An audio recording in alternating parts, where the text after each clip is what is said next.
Same here. So, we're speaking goodly again, right? No? I don't know. Yeah. Yeah.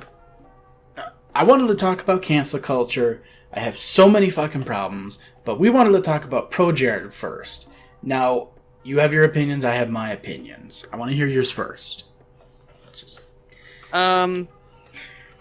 put out a video where I kind of laid out all my opinions. Basically, I don't know where I stand on the situation itself. There's a lot of evidence I see coming from Projared and the other side that is very petty, and that doesn't seem like it's that big a deal. The biggest issue is the underage nudes situation, which seems, so far I haven't seen anything to unvalidate his information, so it looks like he probably isn't guilty of that. Aside from that, it just seems like it's petty semantic debates back and forth between the two of them. See, but he still sent nudes to underage individuals. Like, there's kind of like this exoneration belief that it's like, oh, well, he didn't know, so it doesn't count. It's like, yeah, go tell that to the police. Like, wait. Where's the proof of that? I haven't seen anybody with any proof of that. It was just the only allegations or anything I've seen is just the two. Yeah, which they're both underage, right? As far as I could tell, Chai and the other Chai were both underage, and they had traded pictures. Yeah, but according to him, the stories weren't true. I didn't hear him say that necessarily. I just heard him say that he entered into it asking them beforehand. Right, but he asked them beforehand. How was he supposed to know if he asked them beforehand? But that's what I'm saying. Is like that's not necessarily an exoneration, in my opinion. Is that you still traded those photos with minors, and that doesn't necessarily kind of get you off the hook. You still kind of did that. I think that's like a huge thing with police cases. Like, oh yeah, you were under false pretenses, but you still sent naked photos to a minor. I don't know if they had ever sent anything back to him, though. That was the only thing that I didn't get from that whole... I don't think he said they did. I think he said... I think it was just one way. But, I mean, I don't know. I'm just saying, if you were to call the cops, I don't think the cops would just necessarily give him a my whole free point, pass. My whole point, though, is he didn't knowingly send them to minors. Is it stupid? Right. But my point was that the allegation was originally basically that he's some kind of pedo. Like, that he's actively going after underage people. He clearly isn't.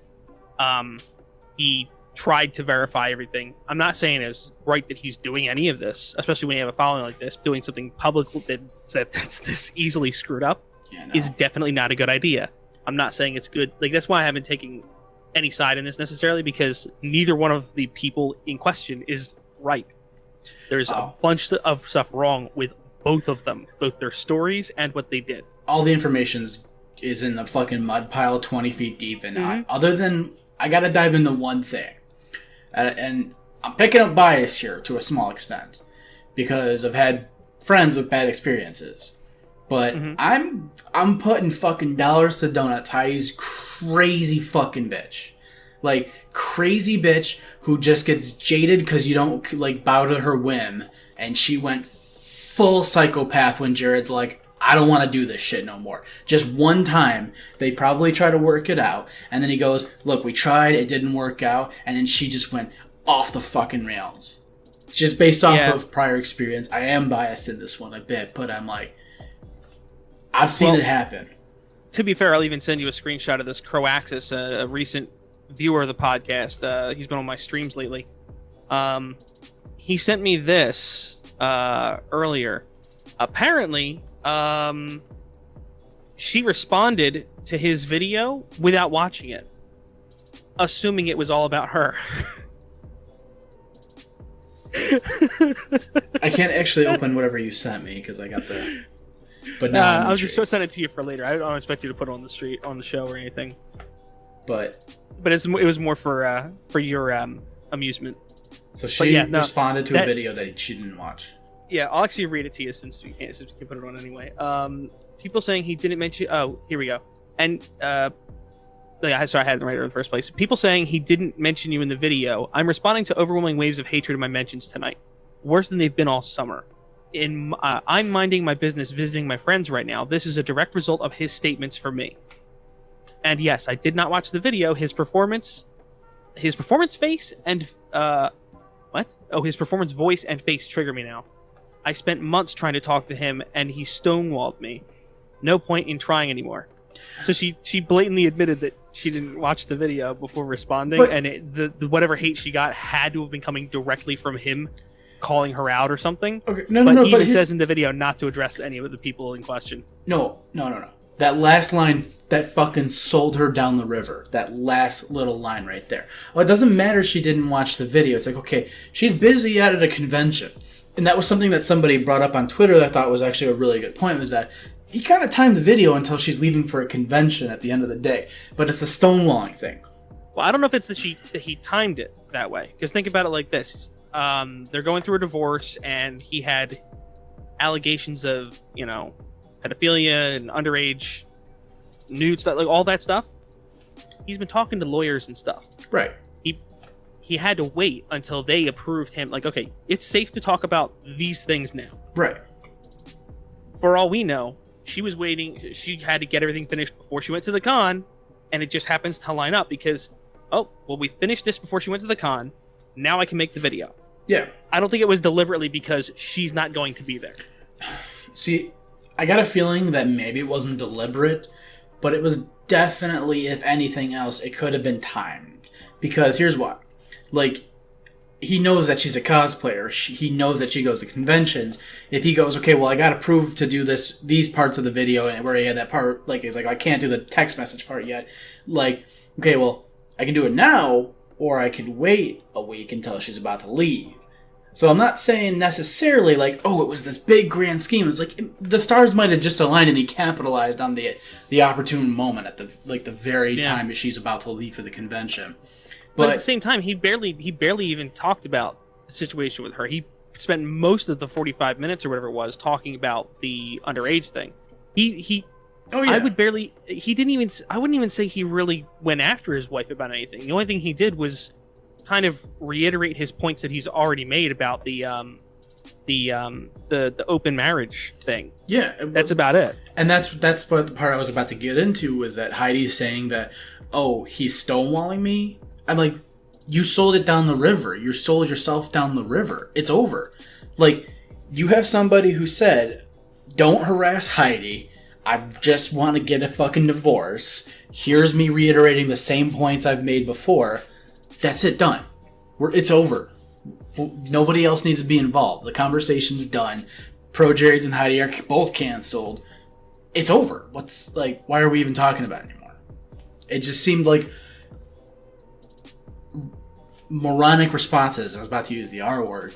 Moronic responses of trying to save face, and it's like, no, you're done, Heidi. You're done, Jared. You're both out. You struck out. Get the fuck out of here. I can't see a situation where either of them really can come back from it. Because, yes, Jared addressed the issues, but his likeness, we'll call it, his manhood, is out there. It's really difficult to promote or auction your likeness when you're out there that way. Unless you're a Twitch thought. That seems to be the only way you can really make a comeback, is if you just straight up went, all right, full force ahead, I'm becoming a Snapchat e-whore. Let's go. Maybe that's what he'll do. Maybe he'll become he is on Twitch now. He is. There was a lot of controversy about that, so maybe he'll start wearing a G-string or something on stream. It was a smart move to come out then. It was really smart for him to stream right after that video dropped. He gave a little bit of time for everyone to simmer over it, and he went, all right, people seem to be kind of on my side. Now I might as well go start cashing the checks out of the money I lost for the last couple months. Yep. Smart fucking move. And I honestly do not think it was a monetary move. I don't think it was necessarily that. I think it was about him trying to establish that he's actually coming back doing things. Yeah. No. Because when I was watching, well, see, here's the thing. I just want to clarify this, because the reason I think that is because when he was streaming, he looked I don't think he's a good enough actor to pull this off, but he legitimately looked shocked when he started getting $150 donations from people. Yeah. Which, if that was something that was common before he went away, why would he make a big deal about it? First of all. Secondly,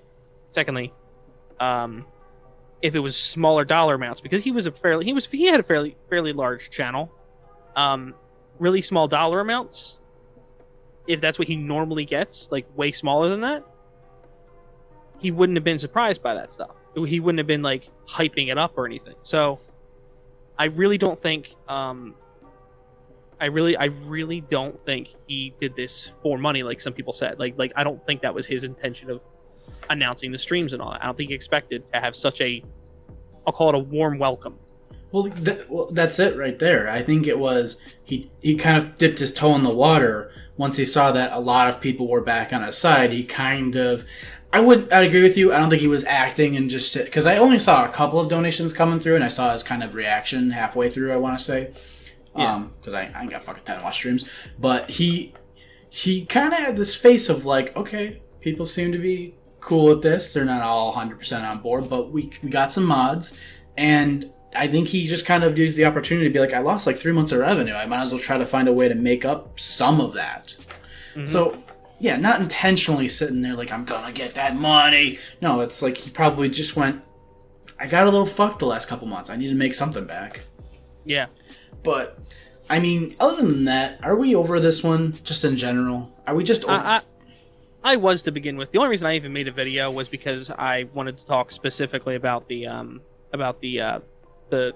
people complaining about the fact that one or two people claim they found ads on his video, but only a few people have said that, and it was probably, if anything, it was probably a matter of like, because the system automatically monetized it and then he unmonetized it right away. It's hard to watch. There wasn't enough people claiming that it was monetized, and it wasn't monetized when I watched it almost immediately. So I don't know. It was really hard to watch your video because it's all people that I kind of like and I follow on Twitter, just giving him shit, and I'm just like, come, Wang, dude, no, Jenny, why is Jenny involved? And I'm just like, these are the people you never expect to talk or speak up, and they're real quiet. They don't get involved in drama. But did you say Wang though? I thought I saw Wang in there. Yeah. No, I don't think I had Wang. I don't think I had any tweets from Wang. But I might have missed it. Yeah, I'm pretty sure I didn't have any from Wang. But anyway, yeah, I didn't see any tweet. I didn't even see any tweets from Wang. I mean, there was a couple where he joked about stuff, but he wasn't like saying anything. I must have missed serious or anything like that. But. And speaking on that note, actually, I wanted to throw an idea out. I think we can get to a point where we are doing this after I take care of some moving things. We could stream these, but I think we should just start going balls to the wall and asking everyone to be on the show. Just because I'm like, I thought about it for a moment there, and I'm like, you know, YouTubers really do like helping out other people, but they don't really do it that often. So what I really like was that every time I've talked to somebody about trying to come on the stream, they're all interested. Every single one of them. They're just like, my schedule just don't match up. And the other thing that they always assume is like, oh yeah, I'll shout it out or I'll try to tweet it out or something like that. And I'm like, no, keep the shit under that down low. Keep it chill. But like, everyone seems to want to go on and talk with other creators, so maybe we can get some more spicy drama started in here. We'll get somebody, we'll get some big names in here. We'll get Andrew Yang in here to talk about fucking dick pics on YouTube. This would be awesome. We can do it. It won't be easy. I think it'll be really difficult. But if we get like 10 fans, like 10 diehards who are like, oh, we're going to do public tweet sesh, we can probably get some people in here. Yeah.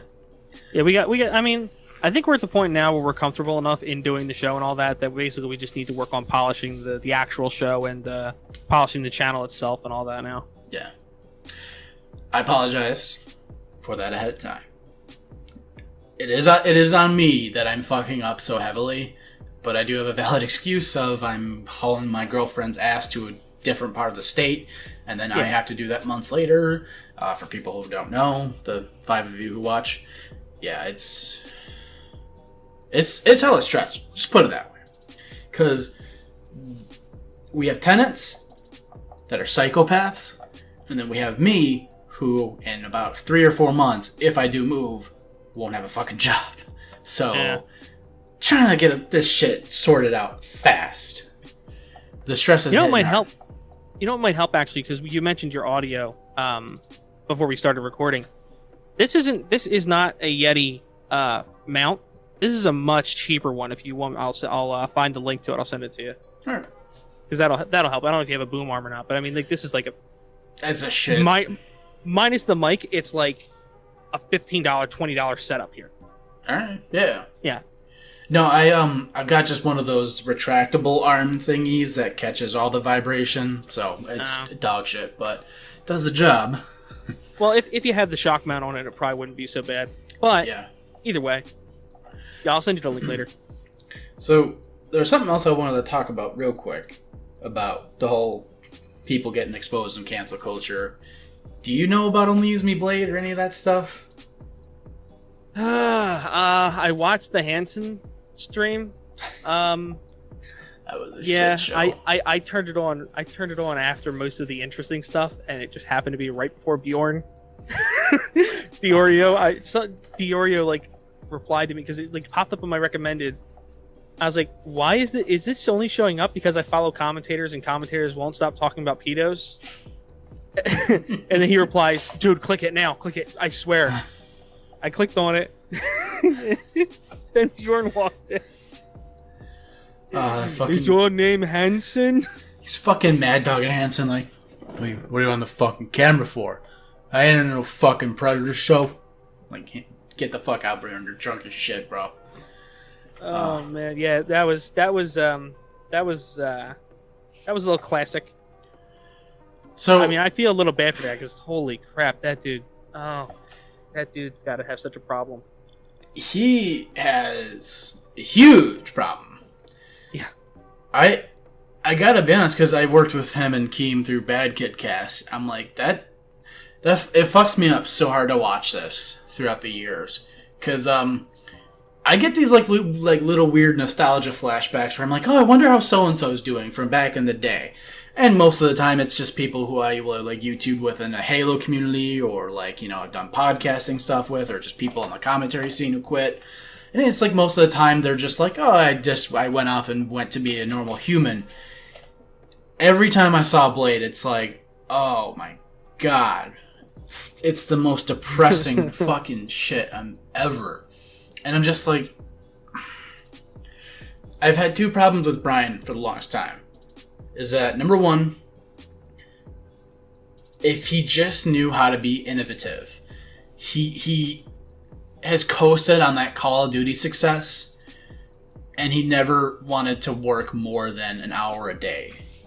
And it's just I think the way he put it in the show was the best way you could possibly put it, and it shows that he seems... I don't know the guy's content. I don't know if he's got a history of this or not. But the fact that he said that he is one of the only people that's willing to still embarrass themselves on stream for money says a lot.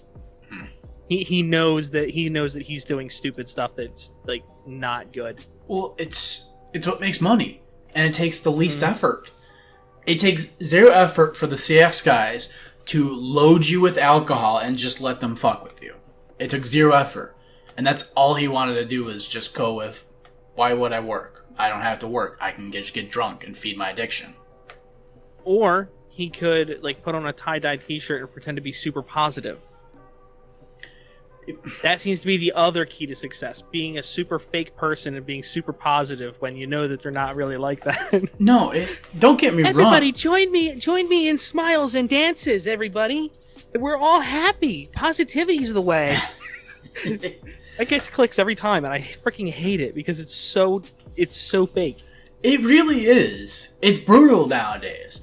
And I've seen fucking people like Blade do that, where they tried for like a week or two, and they're like, what the fuck am I doing with my life? This is shit.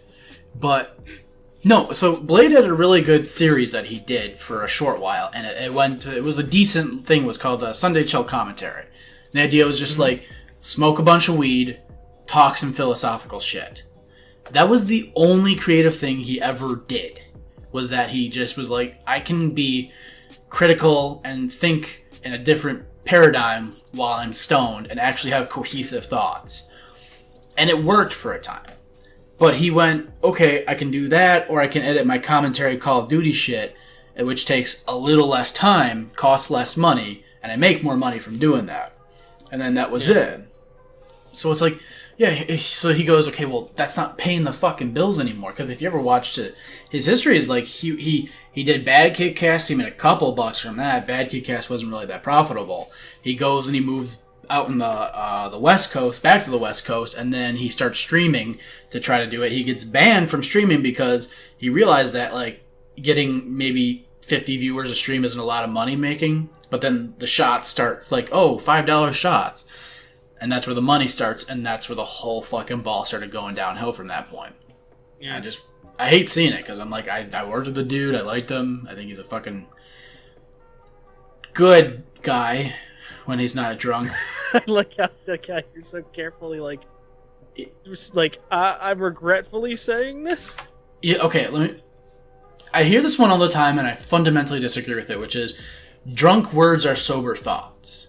And he constantly says, oh, I'm not racist, I'm not racist, I'm not racist. Yeah. But every time he's drunk, he's dropping some racist terms. I'm like, one or two is acceptable. Like, okay, yeah, you probably slipped up, but yeah, every month.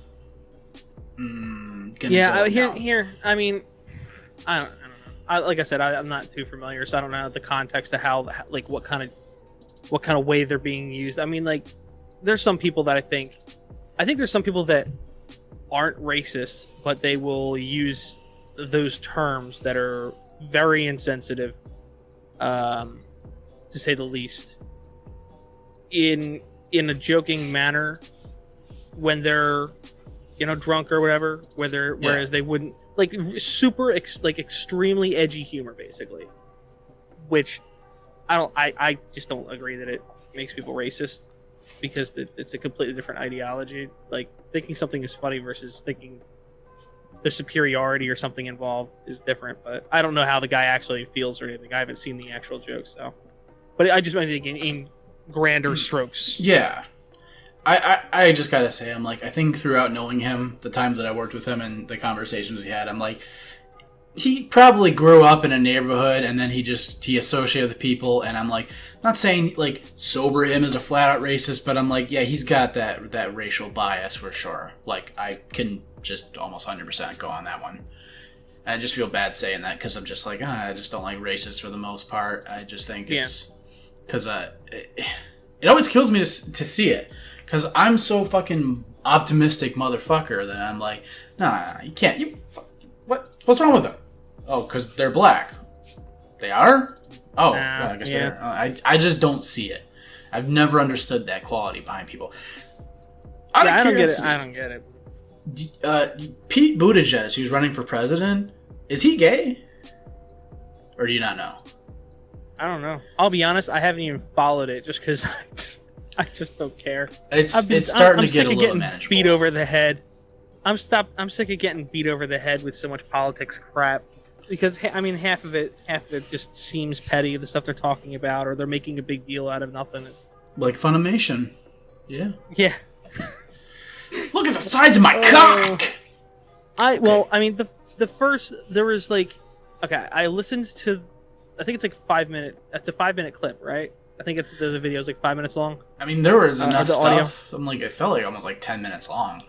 Okay. I might have seen a trimmed down version, and somebody trimmed it down or something. I don't know. But the one I listened to was it was like one line from Goku that was like nothing, and the second line, he just drops a homophobic slur like 9 times. Yes. Now the thing is, I haven't seen anybody say when the audio is from yet. Probably old as hell. Somebody has been. I saw a lot of people saying it was probably from the original run of DBZ. They think that's from like one of the original runs of DBZ, which would have been early 90s. So that if that's the case, then this is another situation where we're, essentially canceling somebody over stuff that happened literally decades ago. I gotta be honest. It was 1990. It's as old as I am. I gotta be honest. I liked hearing that clip. I liked just knowing that somebody is just casual. Now, granted, the worst offender of it is my son is and that one is the only one that's like, okay, that's not. Yeah, you're not playful. The rest of it. Here's the thing. I think the reason everybody's mad about the entirety of the clip, or the entirety of the audio, is a lot of the jokes revolve around characters being like having gay sex. I'm trying to figure out the right way to say it without sounding cringy, but having gay sex is the best way I can phrase it right now. Anyway, which I think by itself would be probably have just been viewed as gross out humor, because they tried to make it like as over the top as possible. But I think because they have that other clip in there with the homophobic slur so many times, it's kind of changed the perception of the rest of those from being, instead of gross out humor, to homophobic humor, because they're making fun of gay sex. I think that's why it's kind of twisted from being just gross out humor to that. I'm pretty sure that's the context. Like I'm pretty sure in reality, because these are separate clips, probably from completely separate times. This is probably multiple clips from like an entire season or 2 seasons. It's probably like outtakes from a whole season of stuff. But these probably were not recorded like in correlation to each other, and are probably compiled from a whole period of time. And that's something that Funimation's really capitalizing on right now that I hate, is that we have no fucking clue as to when everything was done. So I'm like, if this was 3 years ago, I'm like, oh, you'd be fucked in today's terms. And I'd be, still to this day, I'd still be okay with it. I think it's innocent humor for the most part. But if it was like in the 90s or even the early 2000s, it's like, yes, that was the language at the time. What do you want? Shut up. Yeah. You gonna cancel the fucking 1960s? Shit. Exactly. It would be another retroactive canceling, which I've made jokes, but I was somewhat serious that pretty soon we're going to be canceling movies that happened in the 90s, because it already happens. Arnold Schwarzenegger's toxic masculinity in one of the Terminator movies or something like that. Bro, have you not seen like the Looney Tunes shit? Think about that. Yeah, I mean about like suicide jokes and stuff. Yeah, I've seen stuff where they're complaining about that. It hasn't been like a widespread issue yet. It hasn't been to the point where like there's actual like real articles being written. It's like some paranoid mom sitting at home on her computer writing on a blog for 300 people. So okay, going on cancel culture for a second there. So I was just listening to the Joe Rogan and I think Roy Wood Jr. episode, but there was something that was said there, right, what you just said, that made me go absolutely mental, which is cancel culture has like a plague in it, where it's that nobody wants to hear you be redeemed. Nobody wants to hear you like, oh, you said something fucked up, you said sorry, and you were done with it. Nobody wants Kevin Hart because Kevin Hart once said it, and therefore he's not a Puritan anymore. Banish him to the nethers because we don't need him anymore. Yeah. But my question is, like, as more people are getting sick of this shit and they're tired of, like, oh, we all have to be Puritans now, I'm like, if everyone had their history from the last 20 years that was pre-2000s, I'm like, we'd all be in fucking prison right now, according to these people. But the road to redemption, I feel like, is a key thing that needs to start being involved more. Like, we need to be talking about, okay, they said sorry, let's move on. Let's see what they do from now on this point on to see if they're actually sorry, or if they just said sorry and they moved on like nothing happened, like many YouTubers. But my problem with that statement is there's one thing about cancel culture, which I have a controversial opinion. I'm like, I don't know what you think about this, which is, do you feel like the people who write these articles, the people who are capitalizing on this, do you feel like they should be redeemed? Because I hate cancel culture. I think it's the worst thing ever. But like with something like the Jussie Smollett situation, what kills me the most is that that's somebody who acted entirely for self-gain out of malice. They didn't care who was hurt in the process. They didn't care who else was affected by this. They didn't care about whose brains were stirred up from the, the potential racism. They just did it because they wanted more money. And I'm like, that's speculation. We can only speculate that that was his reasoning. There are many other reasons that he may have done it, including trying to give more validation to the whole any Trump supporter is evil mentality. I think there's more a chance that was also part of it. I just wanted to clarify that we don't know for a fact, like no one knows for a fact that that's why he did it.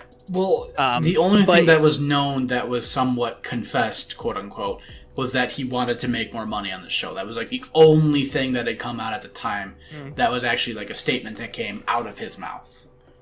Yeah, but to be honest, I mean, who's on a TV show that doesn't want more money for doing the show? I mean, if you put me on one, I'd be okay with making pittance. I didn't see the clip.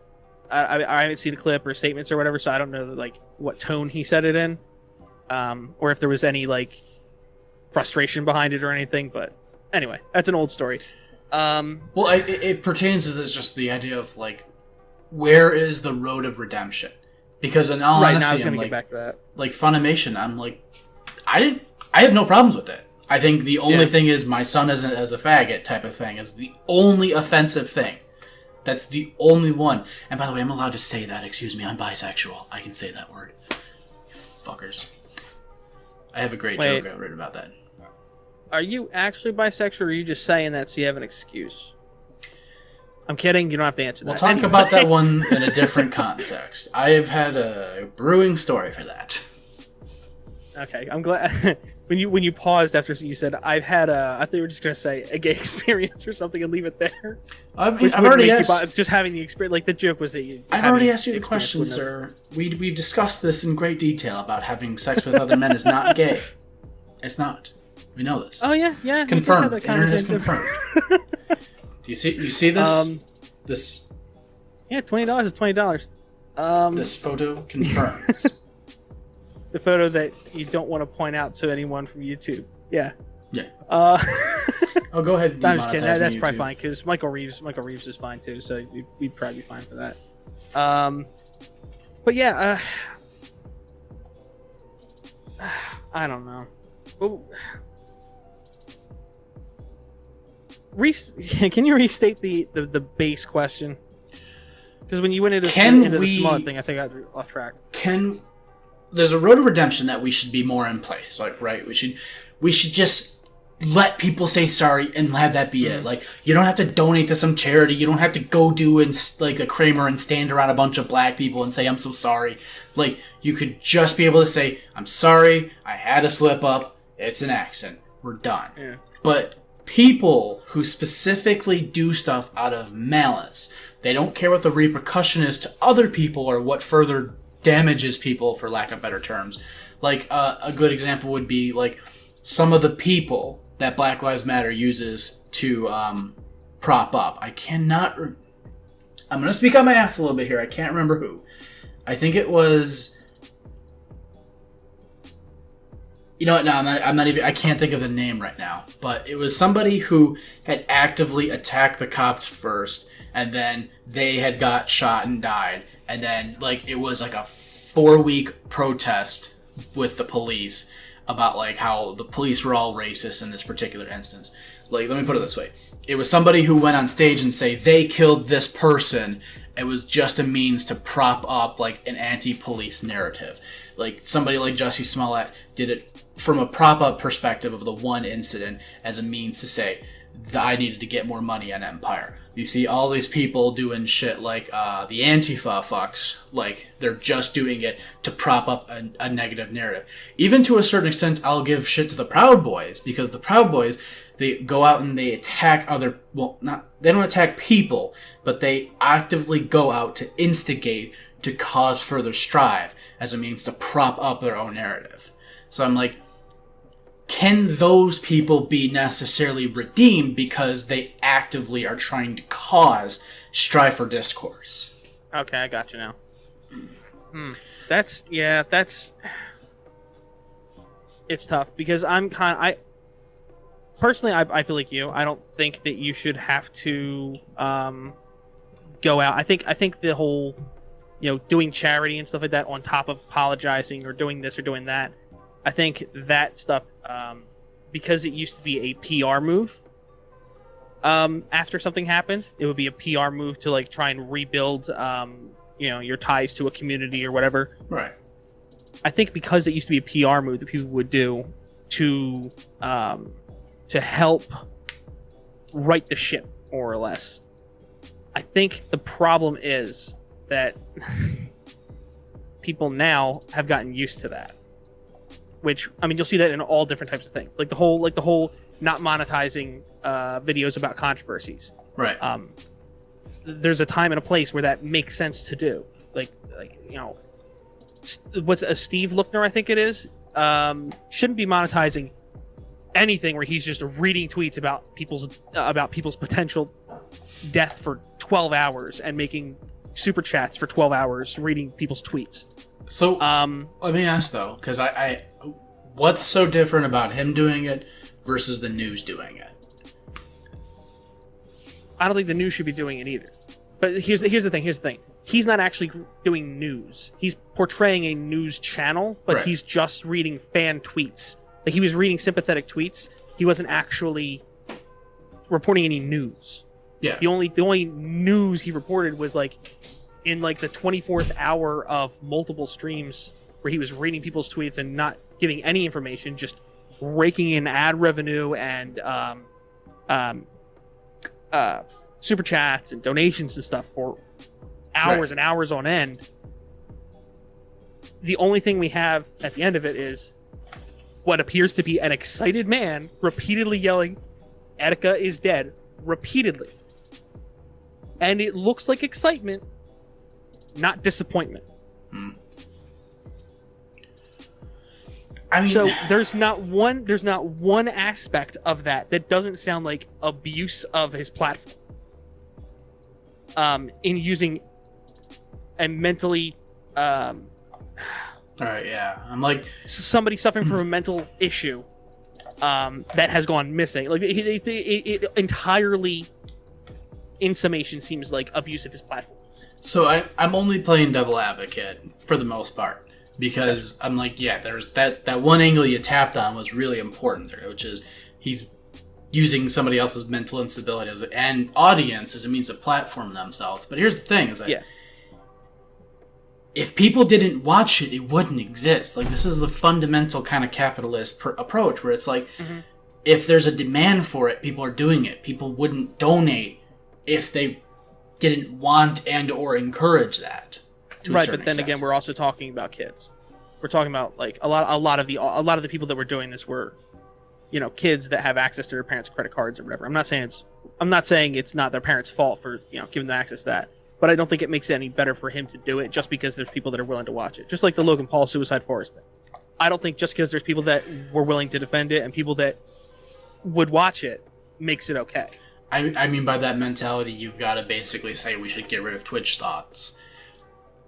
It's just one of those fallacies where it's like the demand's there, the people want to see. But what I'm saying is there's a general line. There's a general line that you can cross. I think where not necessarily the majority, but I think there is a fairly understandable moral line that you shouldn't cross, like abusing someone's dead body by showing their dead body on your video for attention. I'm surprised you didn't get banned for that shit. That was astounding.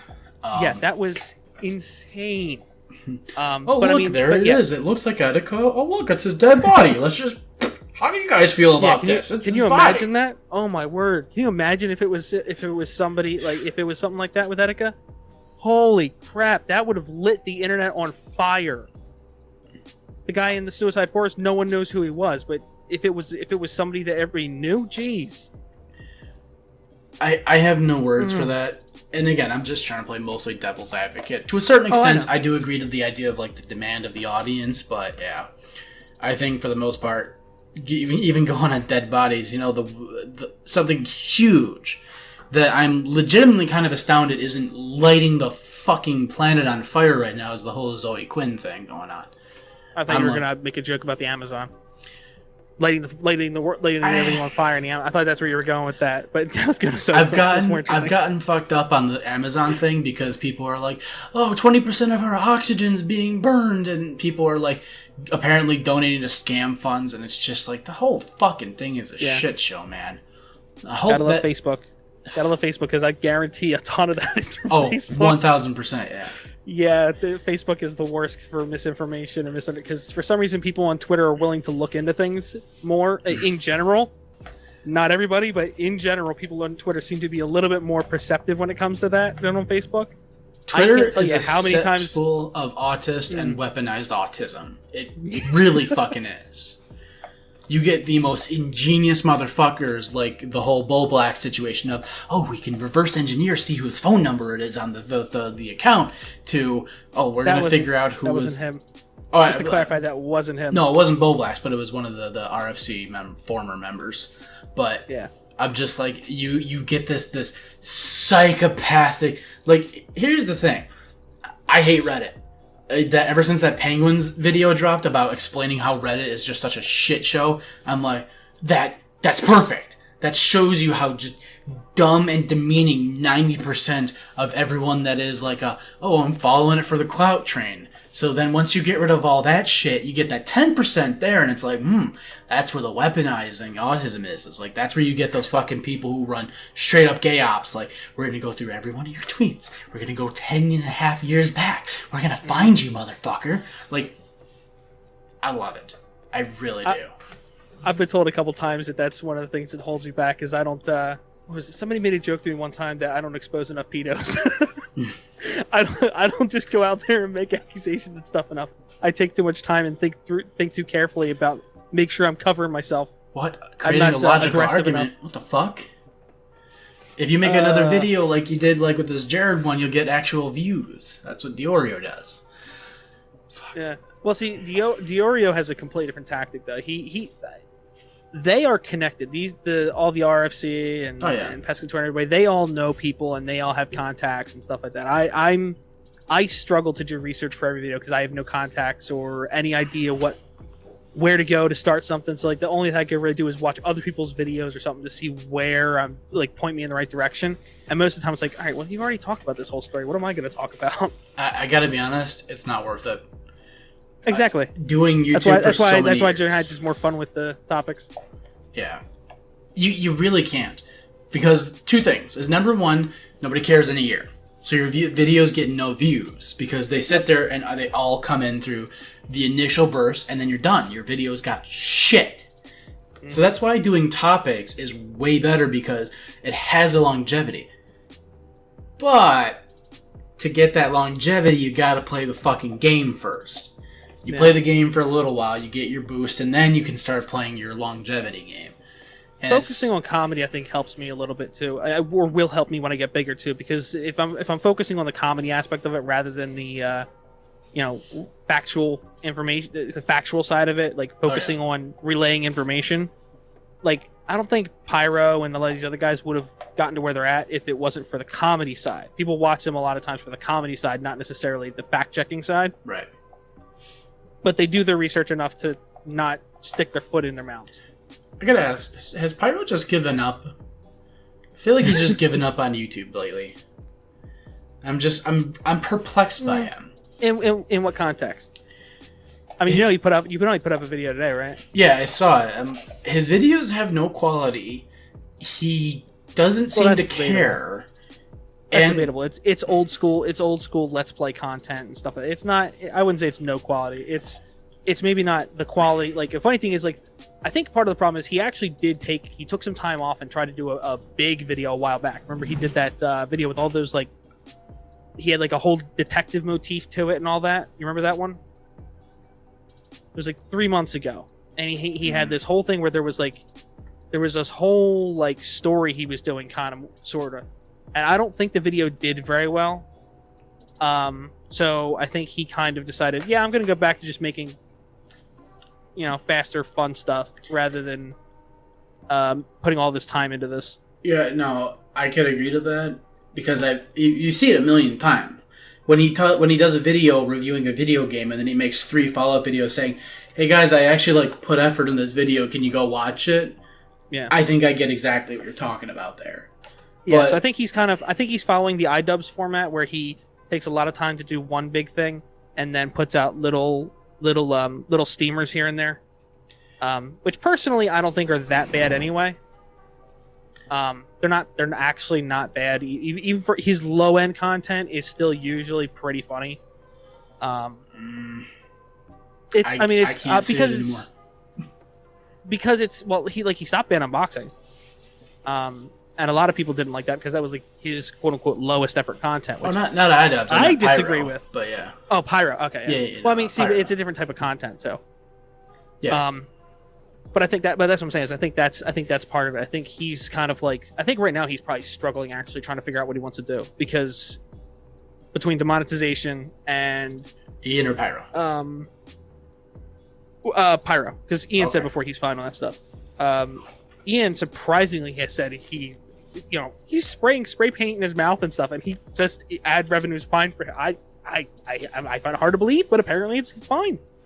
But yeah, Pyro. I think the problem is, Pyro, can do some of these lower effort things, like just doing a let's play thing, and then the funny thing is, it's not even as low effort as everyone thinks it is, because it takes so much time. It takes such a frustrating amount of time to sit there and actually do those subtitles the way they do them, where they actually have to like copy a line, change the text, and another line, another text, another line, another text. It's such a long, tedious process. When you get into a flow, though, it really does condense the time down. I have seen that before, but well, if you figure one video, and then you have to, based on at least how you do it in Premiere. Maybe there's another way to do it that's easier. I don't know, but based on the way Premiere does it, it would take for like a 10-minute video, hour and a half or longer just to do the text alone. Right. For a 10-minute video, that would piss me off. That's why I'm like, have you ever seen Jolly Wangcore? Doesn't sound familiar. If you should absolutely look him up. You would fucking love him, man. He makes a video like every month at this rate, because that's basically all he does. Is he does live streams, he clips his live streams, and then he basically just does YouTube videos where he does like really kind of almost like Soviet Womble type things. And it's like so much time put into subtitling that it actively hampers his ability to make videos itself. It's like, the fuck? You're spending more time trying to make this video subtitled than you are actually making the fucking videos. It's crazy. Yeah, I will say I used to do these Amazon videos where I made fun of stupid Amazon products, and I plan to start doing it live, and then like doing like get people on with me to do it live, right, and then re-editing it to add the funny stuff in afterwards. I'm hoping it'll work out good because I even did a little bit of a test editing tipster reacting to something a few weeks ago, and man, that came out pretty funny actually. So I think it'd be great to get like people like, maybe I should just have you on one time too. We'll just laugh at some stuff on Amazon. Yeah. But so, like it has like, that's the kind of thing where like you the recording process is nice and simple, and then the editing you do a little bit extra, which can help twist it, which can help save it more or less. So I'm gonna throw some shade out there, some dirty shade. Oh no! If your joke relies on the subtitling to make the joke funny, it ain't a good joke. Yeah, no. And I guess that's why I'm having such a shit show time with Pyro right now. Yeah, that could be it. Because let me put it this way, like, one of the big things about Womble, if you ever watch Soviet Womble, which you totally should because he's amazing, is that the joke's there. The content's there. If you were to literally take out every bit of editing, the jokes are still there. Like, let me put it this way. Like, if you had, like, a 100% ratio, the joke is 90%. That extra 10% sticks in your brain, though, the most, because it's a visual aid. It keeps, like, the visual aid just gives you the ability to stick it in your head a little bit better. But in his case, I mean, it's a comparison, so it's not exactly fair to say, but in the case is that you're funny on its own merits. So you're adding something else to kind of be like, let me emphasize this, even though you're going to remember this little visual aid I gave you more than the actual, like, subtlety behind the joke. I'm kind of highlighting the subtlety. In all these guys doing, like, Minecraft VR, the joke is, I hit you with a sword and now you're angry. Shaky screen. Yeah, I mean, there's some things that are funny. I mean, here's the thing: it's typical Let's Play content, typical Minecraft Let's Play content. The difference is because like they're with the VR, they have the added element of like he was doing like default dancing or something, like Pyro's doing default dance or something, and just waited for somebody to respond, notice what he was doing. Like that's kind of funny because the joke is waiting until one of them notices and just sitting there awkwardly doing that stupid movement. It's low bar though. Well, it is, but it is, but we're talking about Let's Play content. Exactly. Let's Play content is pretty low bar to begin with for the most part. And this is why you fucking people will never have a YouTube Premium show. But here's the thing. A lot of people would make a second channel to do that kind of thing. Pyro's just not doing that. Like look at PewDiePie. PewDiePie does both on his channel. Difference is, I guess, that PewDiePie just does it better. Arguably, I haven't actually watched any of his Let's Play. I'll be honest. For some reason, I have loved watching PewDiePie, or at least just it's been playing in the background all the time. Whenever he does, he's doing like 45-minute videos playing Minecraft. Right. And it's basically he even made a joke at one point where he realized. Well, it wasn't a joke. It was legitimate, but he kind of laughed at it. Like it almost felt like a joke in a way, where he kind of realized that what made him popular originally was like doing Amnesia, where he was like he would name the objects and carry them through the map with him and stuff. Like building his own stupid, ridiculous lore into the game, and he's been doing that with Minecraft now too. It's basically the exact same thing that's making him so successful in Minecraft is what made him popular. And that's actually been the trend lately. I know exactly what you're talking about. I'm like, all the successful Let's Players right now, like a good example is like Call Me Kevin and RT Game. Like, that's kind of all they're doing. And I'm like, actually, that's a really good way to explain it. They're just kind of telling their own stories. They're making their own game inside of the game, and people like that. Without being roleplay.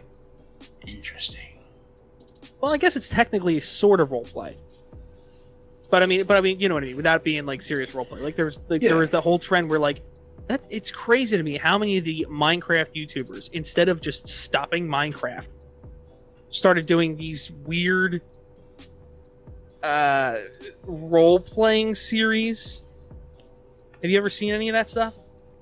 No. Are you familiar with Aviator Gaming?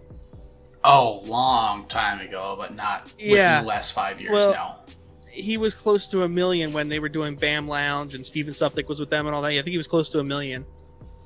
Maybe it was only like 800,000. I don't know. It was somewhere getting up there near 1 million. And I stopped watching all of them the minute Steve left because he was what made them entertaining to me. And man, I went back and watched his content a few months after Steve Suptic left. And he was doing, maybe it was a year, I don't know. But he's doing these weird role plays where it's like, it almost feels like stuff that's supposed to be on the kids app. Which is weird given that he's a guy that was doing like edgy humor with Steven Suptic and Sky Does Minecraft and all these other people. Oh, wow. This is a sad channel to look at. Oh my god. Yeah, it's just it's weird. Like I mean, there's a thing for everybody. I mean, like it's weird in the sense that I would say, furries or bronies are weird. Like it's odd to a person that is not in that little subsect because they're all fairly small subsects that for some reason online are massive. But yeah, it's like I'm kind of glad in a way that people are finding a way to make Let's Play content and interesting again. It has been good. It's been better than it's ever been, but to say let's play quality content is like saying top performer in the special needs class. It's like, yeah, with somebody like PewDiePie, it's not necessarily the let's play content that is drawing people in. It's the combination of let's play and improv, which is I shouldn't even say improv probably, because I don't know if that it's planned or not. I doubt it. It's probably improv, but yeah, that's the thing, is that stuff is huge for that. I think the combination of improv is the talent. I think talent. There's always the factor of talent versus skill, right? A lot of times we look at what we see as lazy content because there's not as much effort necessarily going into certain aspects of it, like editing or scripting or whatever. Right. And then there's the content where it relies on talent.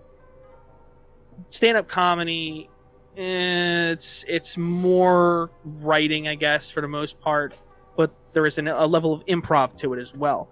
Right. So when you're looking at things like let's play content, a lot of times I think it comes down to the improv ability, the pure talent and for lack of a better term, personality. And I think that's why specific channels are blowing up so much. I think it's specifically because they have such a specific, like Dr. Disrespect.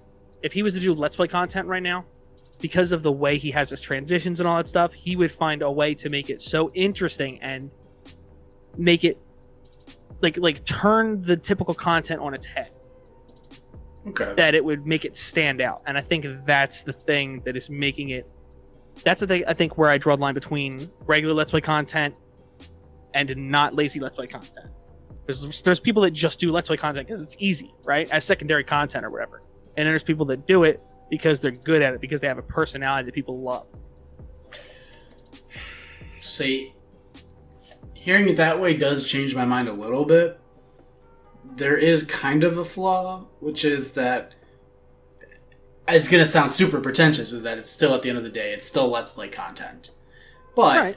Going off of that, I'm like, yeah, I guess I could see the improv element of it being that that's what draws in most of the audience, but yeah, it's the same that makes them good streamers. I think here's the problem for me, and I'm gonna completely bias this to myself, which is I've been on YouTube for 10 years now. Maybe 11, but and I've seen I've seen these videos. Let me put it this way: if I were to take Pyro's video, par the meme jokes, and just scale them back 10 years ago, I could find you the damn near exact video 10 years ago with those years' memes. And that's why I'm like, it almost feels like what's happening right now, from my perspective, is that we're just taking what we already did, applying the today memes, and what we're doing is we're capitalizing on the fact that throughout these 2 periods of time we've lost so many millions of people from just growing up, that what we're doing is we're basically feeding people's nostalgia boners on this side, and then the people who weren't around 10 years ago and didn't know all those jokes and all those rehashed videos from back in the day, they get to kind of re-experience them in an updated format. And I guess that's kind of why I would say is that it doesn't feel like there's anything of substance to them, because it's like, I've seen this video. So-and-so did it 10 years ago. Exactly the same way, just insert different memes. Yeah. And I'm like... Well, there's something I do want to point out here, though. It has been 10 years. It's not like he's deliberately going and rehashing someone else's video. It's not like he's going and doing an Outlast video now, which is a linear story, and everyone's done the exact same thing, and he's doing it the exact same way. He's trying to do a video, he even did the VR thing. So there was a bunch of elements with the VR that definitely added to it. So if you could even look at it as an updated attempt at this kind of content. Right. It might not necessarily be as high effort, but I mean, he's look at it this way. He was doing Reddit reaction type videos. where he had people with him on a call and they were just reacting to Reddit stuff. I mean, is that any different? I mean, there's a ton of people that do that as secondary content. Arguably, this was better because there was actually a visual element. It's better. I'm not gonna even sit there and be like, oh, it's crap quality content. It doesn't deserve to be on the platform. What I'm trying to say is that it has already been done to death, and the only reason why it's passing right now is because it's forgotten. Like, see, I don't even know if it's nostalgia necessarily, because the game is very different now, and it does seem to have a large young user base coming back to it. Fortnite still has the majority of the user base, but I think to a certain extent, part of that though is people actually look at Fortnite now like they used to look at YouTube as a potential career. So if they play enough Fortnite, they get good, they can get into tournaments and they can make money. Can't get into tournaments with Minecraft. There's no Minecraft building tournament. But here's the thing. I'm telling you, man. Like, there is a thing going on right now. People don't remember the past. And it even applies to the cancel culture bullshit, where you don't have historians that are basically sitting there and going, hey, why is this being done? So-and-so already did it like this so many years ago. Why is Fortnite popular? Or Call of Duty used to do that back in the day. Why is this game doing it? Because Smash Brothers. Like, it's kind of already happening. Now, what I'm trying to kind of get my kind of point around to is, let me put it this way, is that you remember how trolling used to be a thing back in the day in Call of Duty videos? How commentary used to be... In terms of content, yeah. Yeah, content, just in general. Like, it went from... There was a trend. It was commentary. Commentary was the first gameplay stuff that was popular. When the first launch of YouTube and people were actually able to afford capture cards. It started off with machinima. It went to commentary. It evolved from commentary into live commentary. And then it went to funny moments. And then it went to trolling. And then it went to live streaming. We're kind of going back in a circle now. It's kind of just rehashing the trend. Is that it was commentary. We saw iMalex, we saw Pyro, we saw all those folks capitalizing on the commentary. It went to live commentary where they were talking about trending stuff that's like drama basically. And now it's kind of turning into like a live Let's Play almost. And I almost think is the next things people are going to be like, these gameplay videos are kind of boring. There's nothing really funny. So I want to see somebody being asshole. So trolling will come. People will get all petty and pissed off that trolling's happening again. And then we're going to course correct into funny moments and highlight reels probably. Like, that's kind of... I would argue that Pyro's video was an attempt at a funny moments video. I mean, it wasn't an MLG video.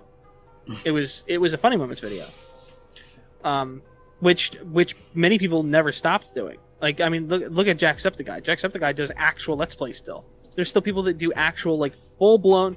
There's people that never stopped doing Minecraft. Like the Minecrackers thing. I started doing Minecraft and made friends in the Minecraft community. A very small group of friends, right. Very low in the Minecraft YouTube community. And they were all into the Minecraft group. I couldn't stand it because they were like, it was like serious content. It wasn't comedy content or anything like that. It was people that were like very serious about their build qualities and this, that, and it was, I couldn't get into it and didn't understand why people like this very serious. So this is how I'm going to build this wall.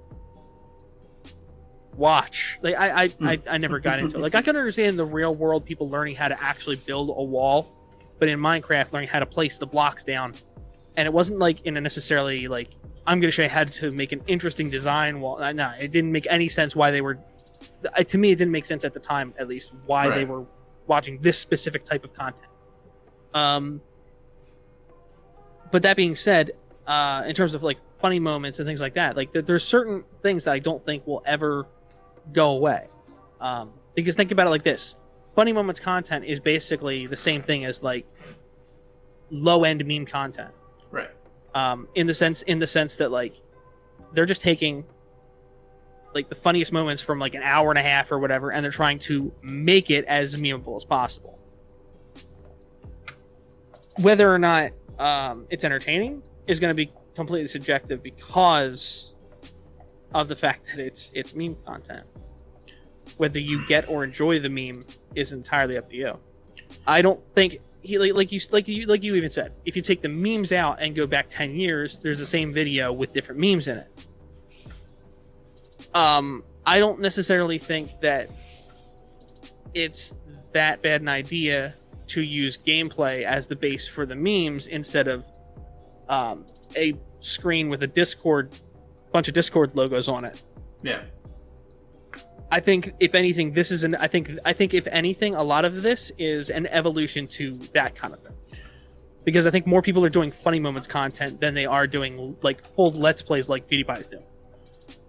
I mean, let's be honest for a moment here. At the end of the day, I'm wrong. If people didn't want to watch it, they wouldn't be watching it. Well, I think you're wrong because your argument was that there's a cycle, and there is a cycle. It's definitely a cycle, but I don't necessarily know that the cycle is. I think what you're saying makes a lot of sense, but I don't necessarily agree with that is why it's going in the pattern it's going in. I think there's a lot more at play than just the. Well, there's no real why. I'm not trying to correlate that people are going, okay. Oh, well, I did these exact types of videos 10 years ago. People forgot. Nobody's going to go through my back catalog and watch it. No, I'm just saying it's modernizing the past is all. So you're kind of feeding the new audience and the old audience. That's really it. I just don't find that high quality because as you get older, you sit there and you're like, okay, well, I saw that. Give me the next hit. Okay, I did the pot, I want the cocaine. Okay, well, I did the cocaine, I want the crack. Okay, I did the crack, give me the crystal meth. At what point, what can you go above crystal meth? Like, you're kind of at this point, it's like, okay, well, what's the next thing? Other than acid, I'm like... Hangings. Autoerotic asphyxiation. Yes. Yeah, that was the term I was looking for. No, but, never mind. The pantomime. Yeah... But that's why I loved Full Force. That's why I love Full Force. It felt like Ian went, I did this, I did good. I did this, I did good. I did Content Cop, it did good. I did unboxing, it did alright. I did this, and now I'm doing the next step. And I always am trying to find the next step when it comes to just videos in general. And when I see somebody like Pyro, I only ever see the history of my just career on YouTube is the sort of way to say it.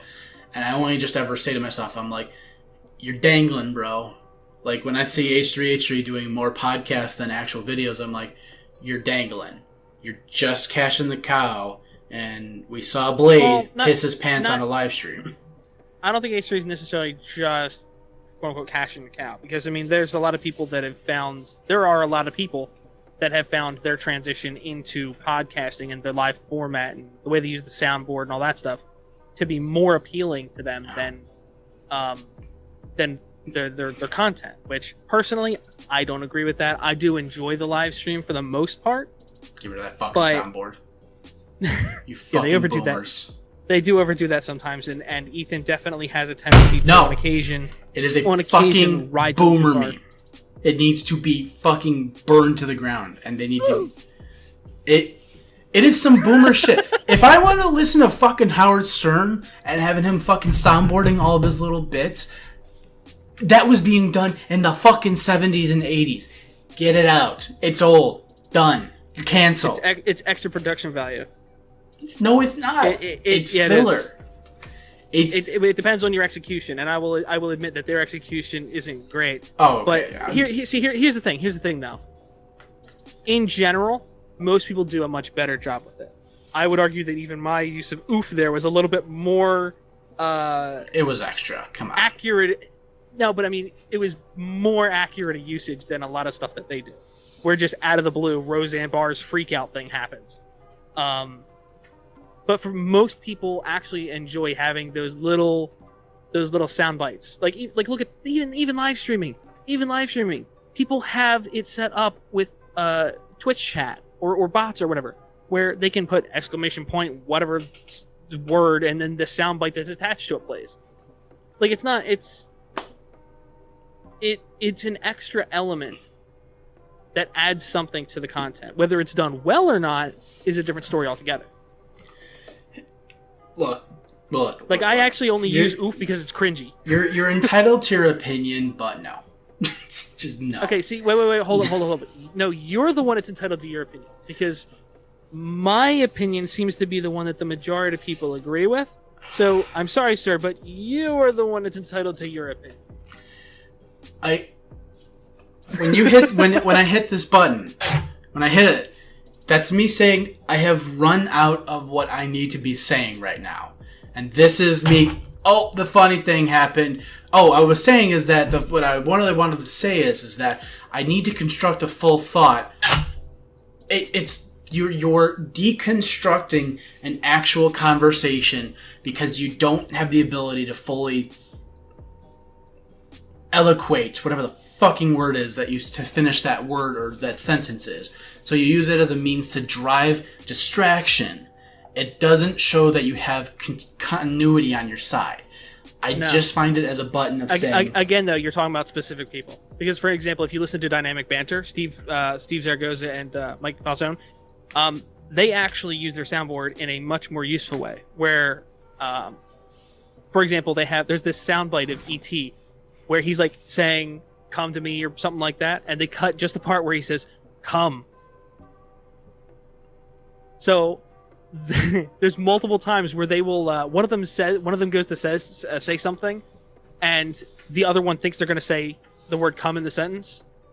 So it's like, so I told my wife, "Hey, can you?" And then you hear "come," and then it starts this chain reaction where they're constantly like improvising these lines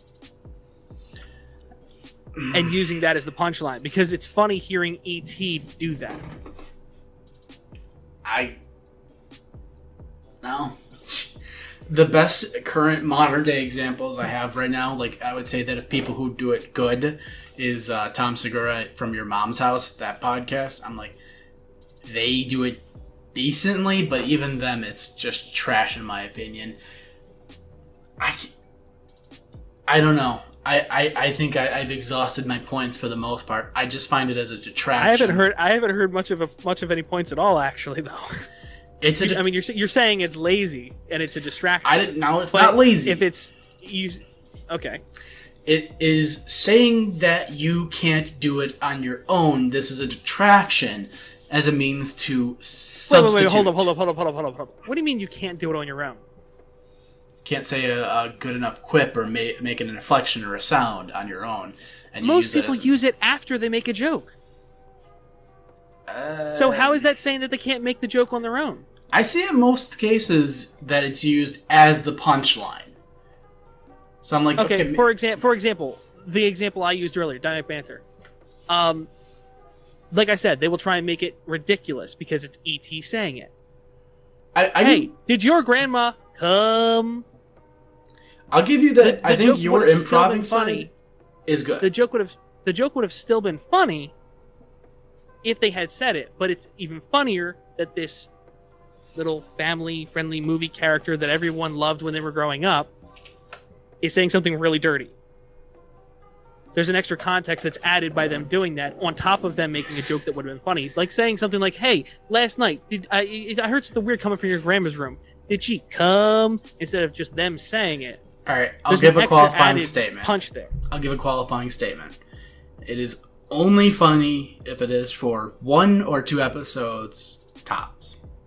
That's my qualifying statement.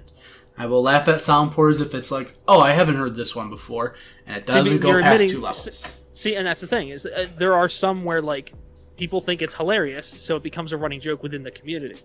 At that point, it's all about whether you find the joke funny or not. Oh yeah, like there's definitely the inside joke element. I'm not even gonna deny that one, but I feel like that's still to a certain extent. After a while, that becomes lowbrow. I can't. Well, that's why usually like a channel running joke only lasts a certain amount of time. Like even like iDubbbz, almost all of his running jokes died years ago. But his running jokes were funny and they kept the audience growing. I actually just got my first running joke on my channel in the entire time that I've had my channel. Everyone's calling me a fathead. So I'm gonna get a shirt made to celebrate my fat head. All right, let's get off boomer meme of soundboards. I gotta ask. Did you see Chappelle stand up? The newest one? I haven't seen this one. I did see at least one of the other two that he's had on Netflix. And I've been meaning to watch this one. I'll probably watch it this weekend since I have a 3-day weekend. So I'll spoil one little thing about it, which isn't really a spoiler, because you've probably seen every fucking Vice and BuzzFeed article written. Yeah, I've seen a couple of them, yeah. But, like, he uses the word faggot, like, multiple times. I actually didn't even see that in the article I read. Oh, really? I mean, they said, I think they did say he used a slur, though, and I assumed that they were talking about, like, the R word or something. So, no, he uses the word several times, and I misread the room a little bit. I didn't realize. So I have a friend I work with, and she is of that orientation, we'll call it. And I just kind of was like sitting there and I was chatting her up about games, and then I kind of was like, "Oh my god, you see Chappelle's new stand?" Fuck, I finished that sentence. And I just saw we were having a good conversation about video games and just chatting, and then I just saw her go, "Oh, I didn't really enjoy it that much." I'm like, I have to go back to work now. I fucked up a little bit there, so I just found that funny. See, here's the thing. You did because you missed an opportunity to ask questions, because it may not have been that part in particular that like killed the entire thing for her. It may have just not been that funny to her as well. So I would if it was me, I would have said, now, was just the obviously, offensive part turn off the whole thing for her? Or what'd you think about the rest of it? That's where I would have tried to evolve that conversation and step past that part. So she said the same thing kind of as you. She was like, "Oh, I started watching it, but then I fell asleep, or I didn't actually finish it, or something like that." It was like, I got part of the way through, and then I quit at the end, or halfway through, or something like that. Yeah. So I'm like, you didn't get the full experience. You didn't get the full faggot. You got the first half of it, my penis and my ass. So it's like, you got the tip, but you didn't get the whole thing. But... Yeah, go ahead. But... the whole thing made me kind of sit there and just like evacuate. But then I thought about something. I wrote a joke, and I have to work on it, so it's not fully polished yet. But I kept thinking to myself, I was like, there's certain words you can and can't say, just in general, because you aren't something of that nature. But I wondered where that came from, and I thought it was like our visceral reaction of success. Now think about anytime you say somebody who's successful, for reasons that you're like, well, I could fucking do that. Like, think about Keem. You're sitting there and you think to yourself, it's like, why is he getting millions of views? I can sit there and talk about fucking Cardi B's new plastic surgery. That's not interesting. Anyone can do that. But you have this reaction of jealousy where you're like, I could do that. I do that in my own personal life all the time. Why am I not making all the money from that? Yeah. And that's how I feel about the N-word. Wait, no. Sorry, the F word. Because, I'm bi, and I think to myself is why can't I use that word? I feel like it's gatekeeping. I feel like I've got a bunch of people where I'm like, hey, I'm in the club, and they're like, you have the black X on your hand, you're not one of us. I'm like, I could be. If you would just scrub off the black X, I could be a full-on get. Okay. And I just wondered to myself, why can't I say it? Come on. I'm halfway there. I'm one of you. I'm gonna take that whole thing and pull an Augie and disavow. Oh my god. No, but yeah, I don't know. I personally I personally, even though I don't use profanity much at all. I have very few words I feel it's okay to use in certain circumstances, the way I do. I personally don't go past a certain point. And obviously, just like everybody that is almost 30 or in their early 30s, when I was playing Halo 2 and Halo 3, I was saying a lot of stuff that I now wish I wasn't saying all the time. Now, I will say that it was pretty much isolated to one word in particular, and believe it or not, given the blonde hair and blue eyes, it's probably not one of the words you're thinking it was. It was a regrettable period when I didn't even know what the words meant. But anyway, the point is, a lot of people have those pasts, as we've already talked about, and I will. See, it's a joke. It's a joke. What? I'm like, the whole thing was meant to be a joke. I don't say the N word. That's not the joke. It's the F word that I say. Like, no, I know. I'm not talking about Halo and sitting there and Keemstar. I used to crack whip on you, motherfuckers. Like, what the fuck? No, I got that you're making a joke, bro. I was just rolling into an actual like. Okay, I'm sitting here like I don't actually say the N word. Oh my god, what's going on? Are you really just found me right now, bro? No, I was mostly joking when I said disavow because like those are your statements. You know, obviously we don't speak for each other. I'm just sitting here like, oh shit, is this how the podcast ends? I'm like sitting here like, fuck, did I fuck up? Yeah, no, I just was gonna say I got you were kidding. I was just like rolling with it. Okay. Into an actual thing though. Crap, I lost where I was now.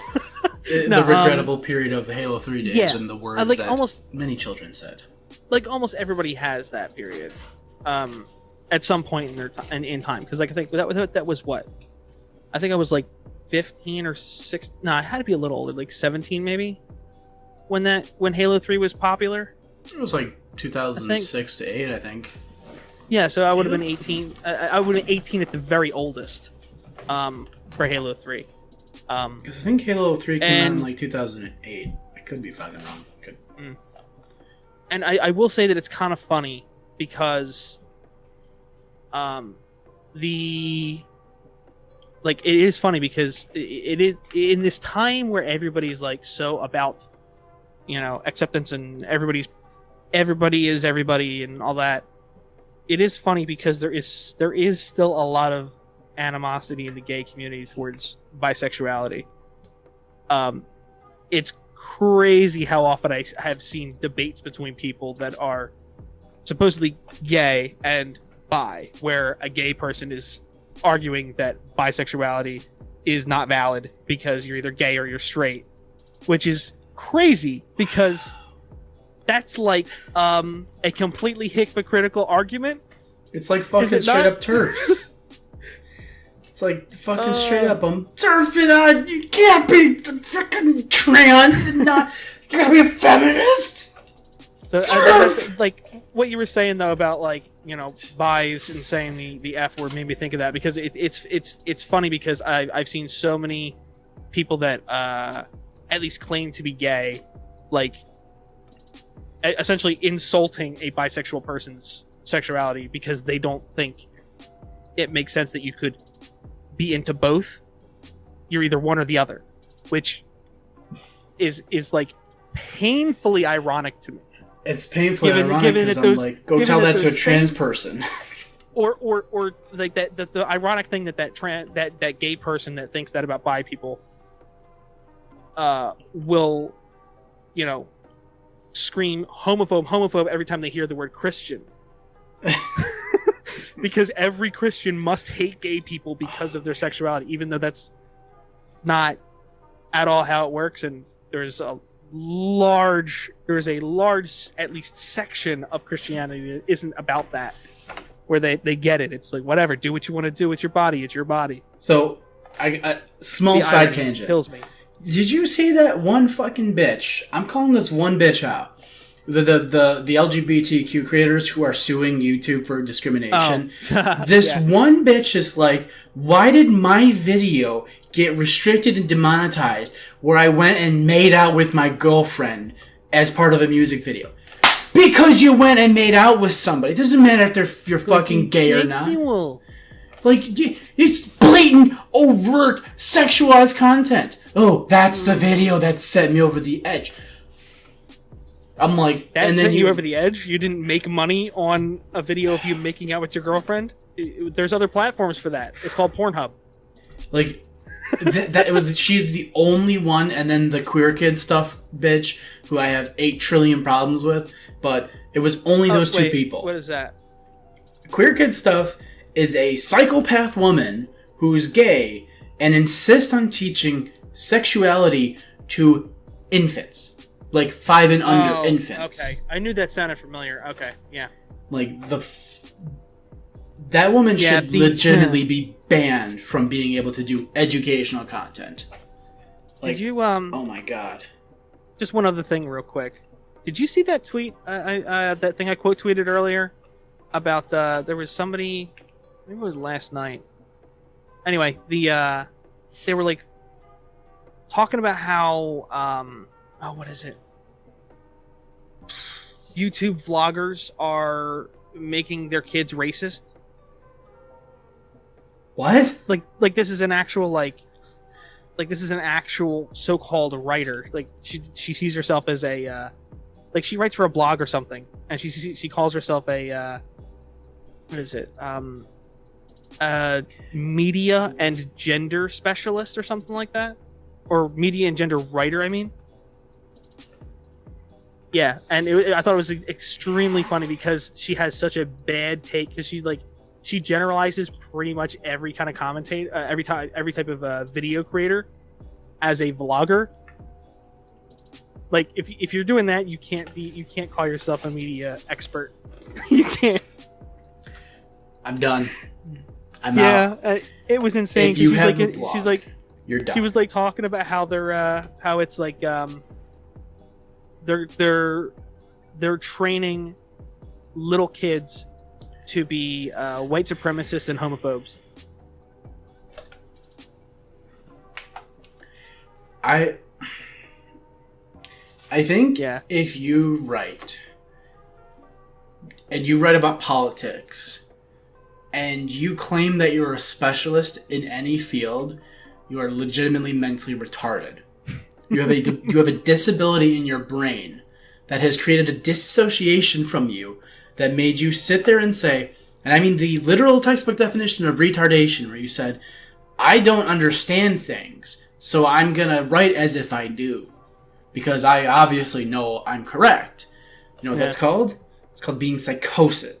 That's being in psychosis. That's you being so delusional that you think you're knowledgeable in something. I just found it. Oh, God. Okay, so the account is at I propose this, and the tweet is, do you have white teenage sons? Listen up. I've been watching my boys' online behavior and noticed that social media and vloggers are actively laying groundwork in white teens to turn them into alt-right white supremacists. Here's how. It's a system I believe is purposely created to delusion.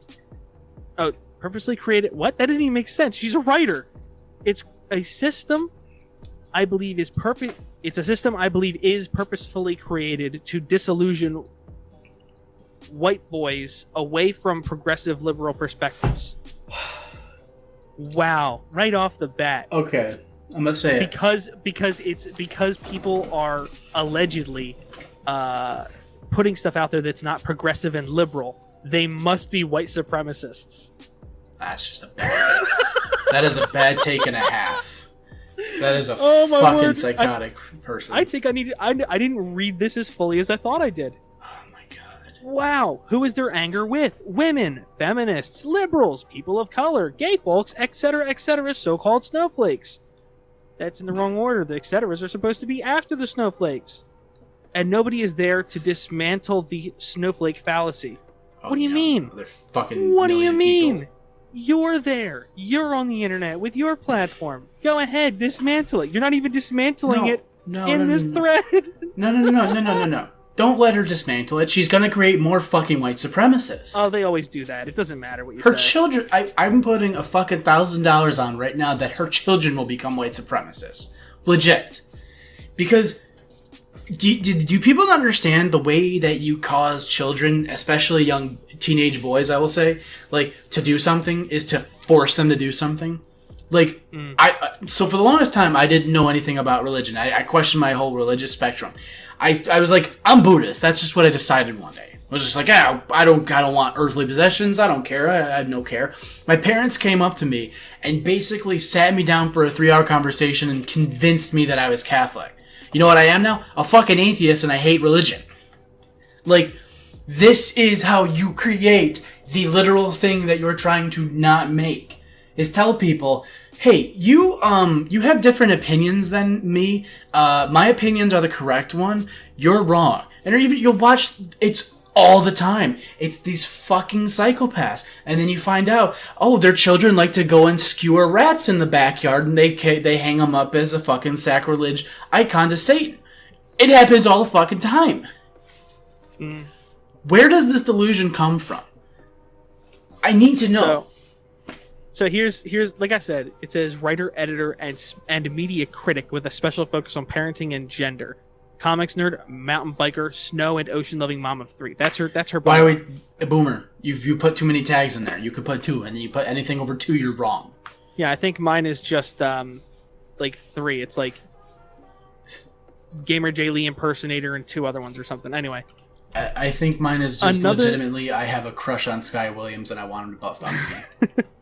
Oh, and host of I took out the Sky Williams. So, shit. Okay, so here's another one. I was just scrolling down through this massive thread of nonsense. I found this one image.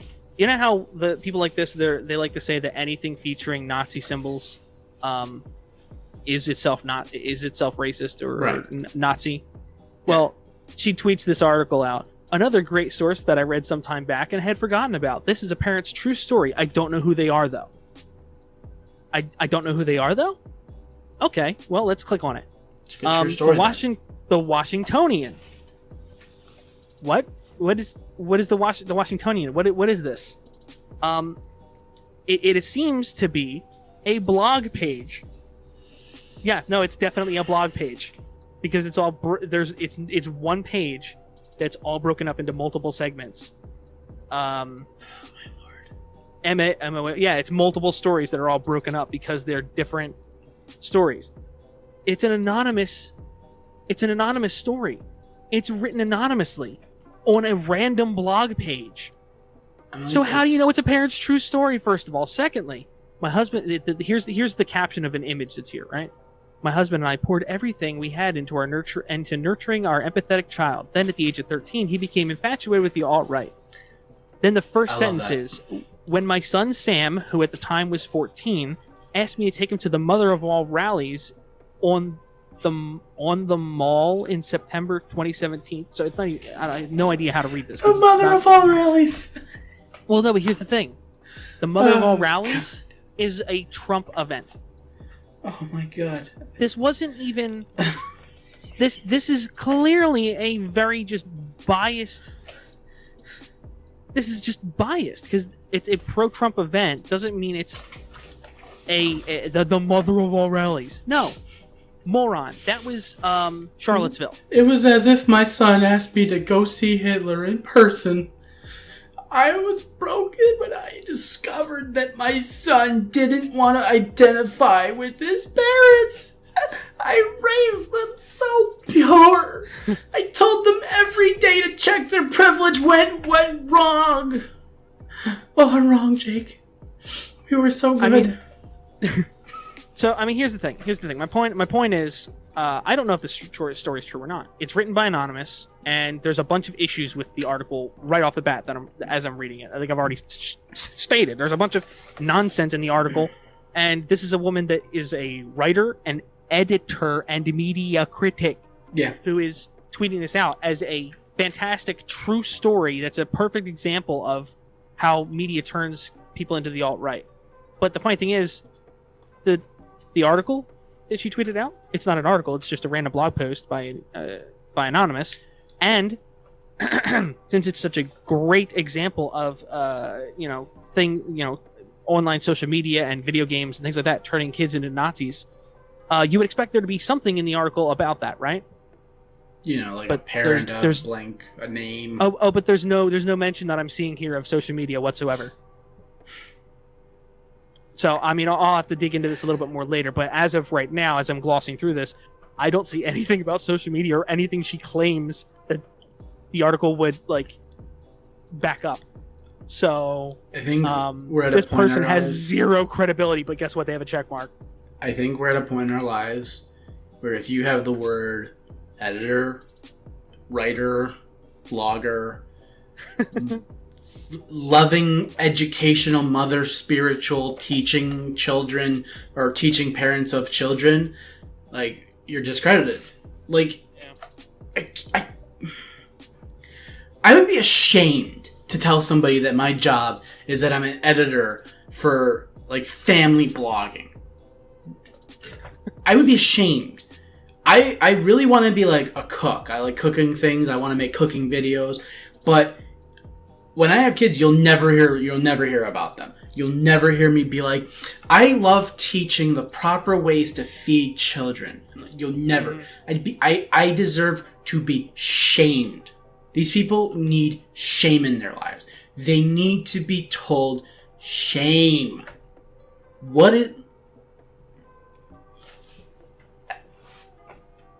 I heard this one thing from Jim, and I thought this was such a stupid thing at the time, because I'm like, it makes topical sense. It's a topical answer, which is, when these mass shootings happen, we should not publish the faces of these people, but we should laugh at them. We should laugh in their face, because they're so pathetic of human beings that they would go and kill other people to try to validate their inferior, pathetic existence.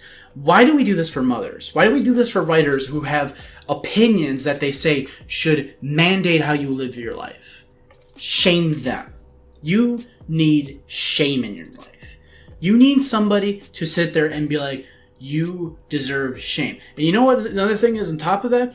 If you're so guaranteed in your way of thinking, if you're so like, I know this is the right way, you'll defend it. You'll stick to it.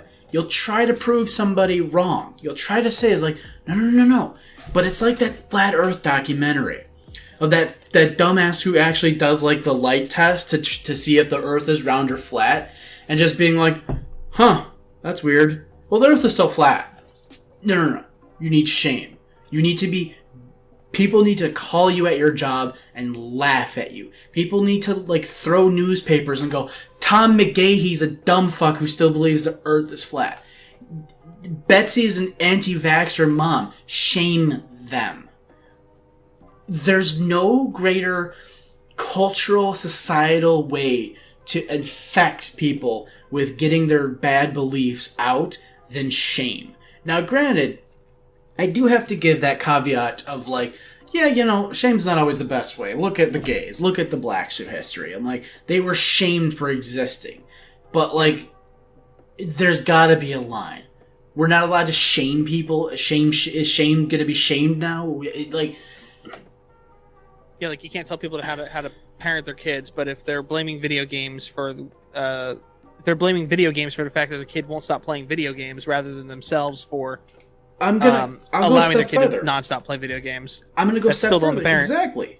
Like, you're gonna shame the video games. Not that you're a shitty parent and your kids have no entertainment value outside of you giving them a box and say, I need you to entertain yourself for 4 hours. Go away, Timmy. Sit in front of this box. You're gonna shame that, not your shitty parenting. Mm-hmm. Like, granted, I don't know much about being a parent. I'm not a fucking parent. You are a parent. We understand one fundamental thing together, though, which is having a baby is tiring. It is exhausting. It's the hardest fucking thing to deal with. But I've come to an assumption here, which is something I hope you at least consider. I don't think you'll be needing any of my fucking advice, but there seems to be a thing where when your children hit 10 years of age, you just kind of, you're like, I'm tired. I need a little bit of a break. And it's almost the inverse you need. You need to provide... That's when you need to be there, yeah. You need to provide the most when they're at the age where they're actually absorbing the information. And you need to not burn out from the start. And that's the hardest fucking part. I totally understand that. Around that age is when hormones start really coming into play, too, yeah. So it causes a lot more... erratic thoughts and more twists and turns in the rationale. I totally agree with that, actually. I've told my wife before that and we both talked about we have a plan for things like video games. Like, we're not going to let them play video games like crazy. I mean, like, if I'm doing okay on streaming and stuff and I want to stream video games, I'll let them stream it or something. You know what I mean? Right. Even if he doesn't have his mic on, like so people can hear him or something. And that's bonding too. Or something. That's different. But yeah, exactly. That way we can still bond. We can still hang out and have some fun and get to play together. And like I get to be part of what most likely will still be a fun hobby for him. I'm excited about that. I'm just as much as I'm excited about running in the backyard with Nerf guns and the football and things like that. I'm excited for the prospect of being able to introduce my son to older games and play newer games with him that haven't come out yet, obviously. Right. And we have a plan for how to control that, and it's going to entirely be on whether or not we are able to get ourselves to stick to it. Whether or not we're going to hold to our guns and say, look, you're only allowed to play following these rules. This is how much time you have. If you do this, maybe you get some extra time a week, like kind of like an allowance. But yeah, like there's a whole bunch of different things that you can do. But a lot of people don't feel like putting that much thought into it because, it's a video game. It's for kids. And I think we're at that point where younger parents do know the difference, but older parents are the ones that are, starting all the complaints and all that. Because think about it, girls our age, women our age, women our age didn't really get into games as much. In general. Yeah, I was about to say. I had a lot of friends who played, even if it was phone games. I know a ton of women who do that. Right. Well, see, here's the thing. Like, for instance, my mom will play games on her phone. Right. She's played games on her phone, and she used to play like Pogo. Remember the website Pogo? From like the 2000s, where it was like a bunch of games. You paid for a membership, and you had potential to win things. It was essentially a lottery, but with a bunch of different like stupid online games. She paid into that to play that, but didn't understand us wanting to play Xbox or PlayStation. It's literally the same thing, except ours has a story. You're playing Bubble Burster, Mom. You're playing Candy Crush, Mom. There's a difference. Ours actually has story. It's a movie that you're a part of. You're interacting with it. What you're doing is mind-numbingly bland, repetitive actions. Have fun with that. Like, I mean, that's fine. That generation, like, there were people our age that still had that mentality. A lot of people that still had that mentality at our age. At some point beyond our generation, like I'd say, I think we're about the same age. I don't remember how far away, but I'd say within like 3 years of me. I think about 3 or 4 years after me is when that change really started to happen, where more and more girls started playing games. Yeah. In their younger years, and I think that's why now it's kind of, and I think the younger people playing games are bringing some of the older people backward to it. Fuck you, Adam Ruins Everything. They made a whole fucking video episode about how, video games are toxic and it's exclusive to women. It's you saying that which makes it exclusive. Video games are the least exclusive fucking group of people, just in general, it's the least exclusionary type of group out there. But it's people who sit there and say, why would you play a video game? That's where the boys are. Like, don't go play with that. No, here's the thing. That's not right. The reality is the video games are none of it. Oh, yeah. The community around the games. It's not even, it's around, it's outside of it as well. Exactly. Well, that's what I'm saying. The community around the games, not even the games itself. There's nothing racist or homophobic or sexist about Call of Duty.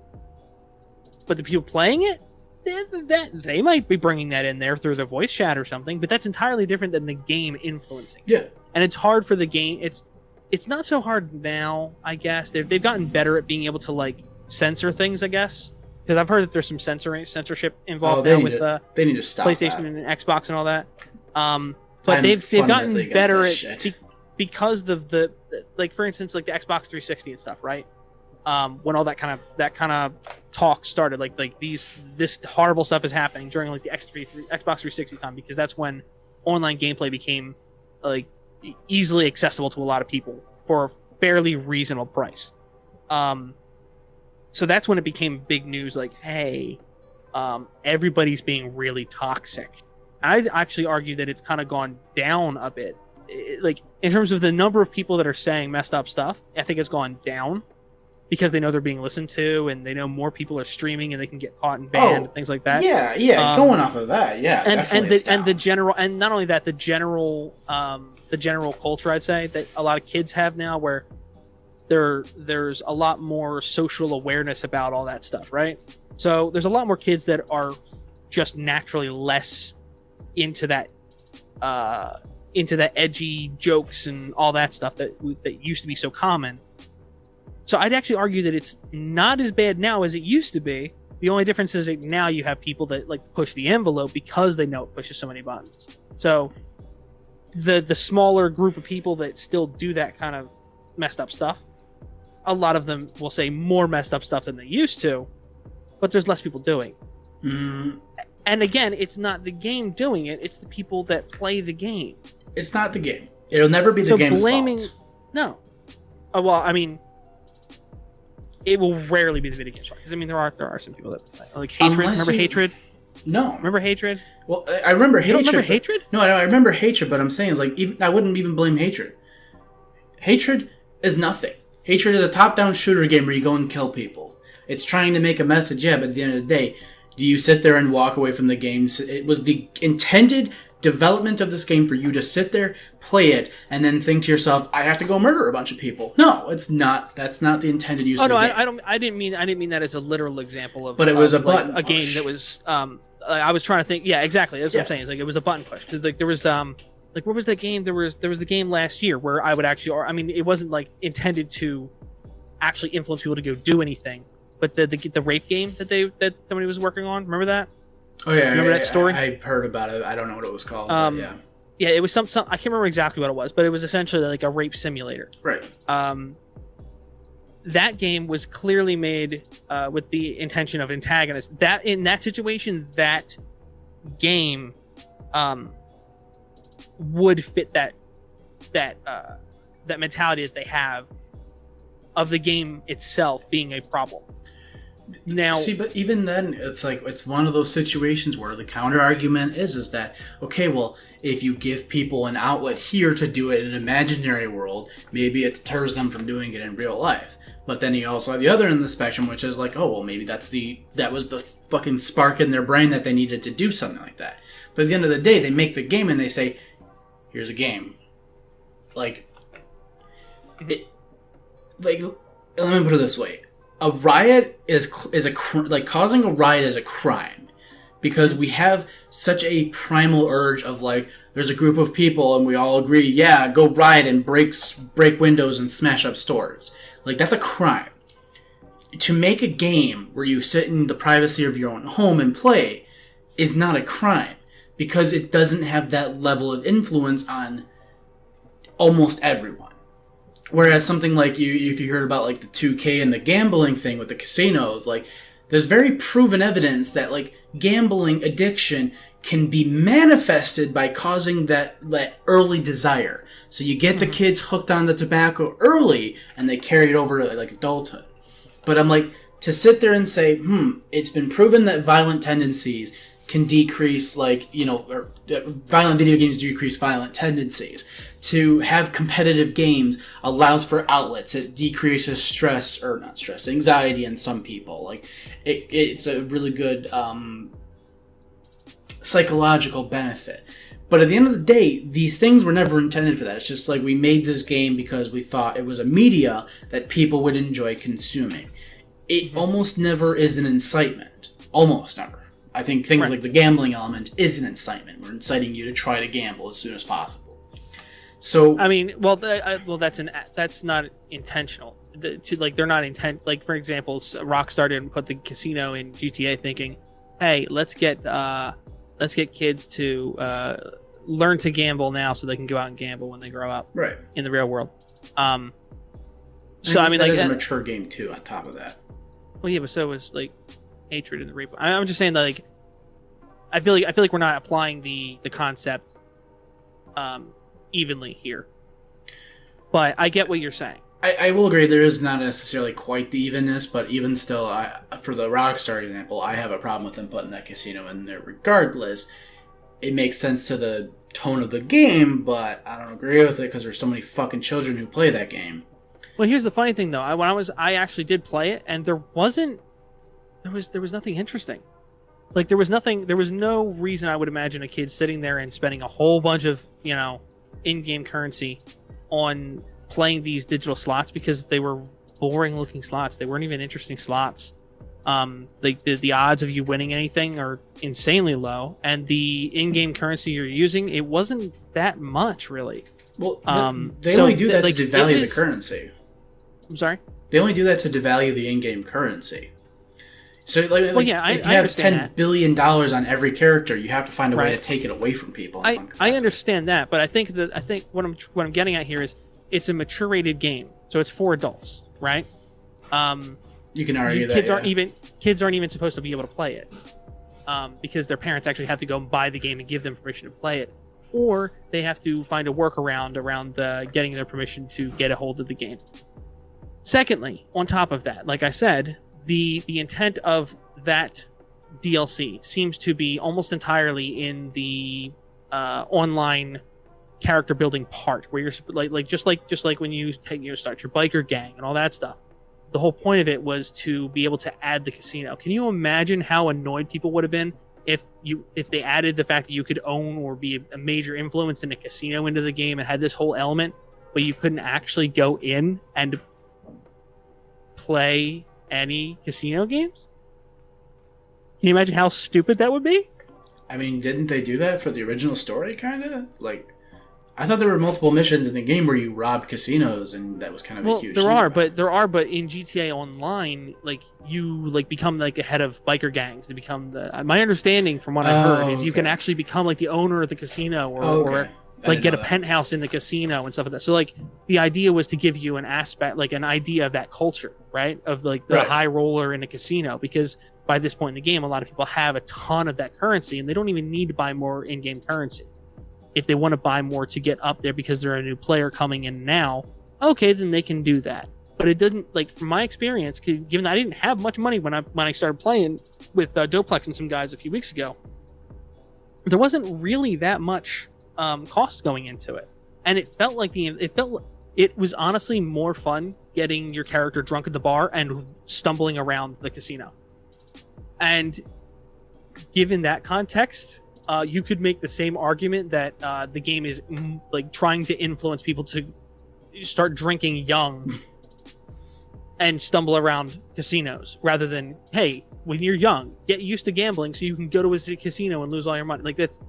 It's a really weak argument, given that this is a game that's intended for adults, rated for adults, and only adults are even supposed to be able to buy the game because you're supposed to present your license. Yeah, I hate that argument. It's such a shit one, because the only people who do that are GameStop. There's no stop on Amazon that says you can't buy this if you have an Amazon gift card. There's for example, I think with Steam you're supposed to have because kids don't have access to their card. I think you need to have your parents verify that you can buy the game or something. All you got to do is make an account, say I'm 18, and go to the GameStop and buy a Steam card. Boom, I'm done. That's it. That's the entire verification process for the most part. The only reason they do that is for law appeasement, and even then, the laws really don't state you can't necessarily sell an M-rated game to a child. Unless I'm mistaken, I could be slightly mistaken on that part. That might be a state-by-state thing. But, I don't think there's any actual law that says you can't sell an M-rated game to a kid. Are you looking it up right now? Because I was I should probably look this up. Yeah, I'm gonna look it up, because I know, for example, R-rated movies, I think it's illegal for them to, in most states, for them to allow you to go into an R-rated movie with that. Right, and I think the M rating was essentially the same thing. Now, the only reason it might not be illegal is because the ESRB was founded to prevent the government from interfering in gaming stuff. And that's why I'm saying, I don't think it's necessarily legal. In that case, here's the problem, though. In that case, it's entirely possible that there is still legal, when you become a video game seller, you may have to verify, there may be some kind of rules you have to follow where you're not allowed to under ESRB rules, or else you get in trouble Right. Sell stuff. Is it illegal to sell M-rated games to minors autofill? I accidentally clicked underneath of it. Okay, M-rated game. Okay, buying M-rated games for minors. An M-rated game is like an R-rated movie. There's no law requiring minors to be forbidden to buy a copy or a ticket. In fact, laws sort of been struck down as unconstitutional. But game stores and movie theaters voluntarily prevent minors from purchasing materials.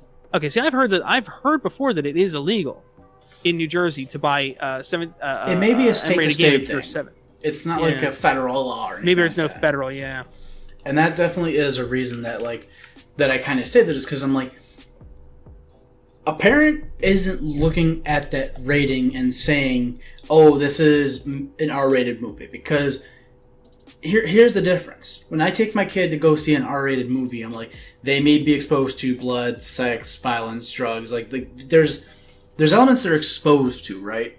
But here's the thing, is that if you have enough of a developed brain, like they say, like, oh, well, your kid can be 13 and go in there with parent permission, but they can't go in unsupervised or something like that, or they can't go in under the age of 10. Sometimes they'll do. Like, there's kind of a guideline there, but there's no official rule that says, because you can't prove that, oh, well, them seeing an R-rated movie will cause them to have permanent damage in their brain from, like, being scared or something like that. The difference with video games is, like, okay, I as a parent think that, yeah, Grand Theft Auto is not going to make my kid violent. However, for some reason, they love gambling now. They just seem to be really interested in this whole loot box thing. Like, that's part of my problem, though, is everybody knows that video games have this stigma, and parents that don't check this stuff, regardless of legality, I've always held that there was two things.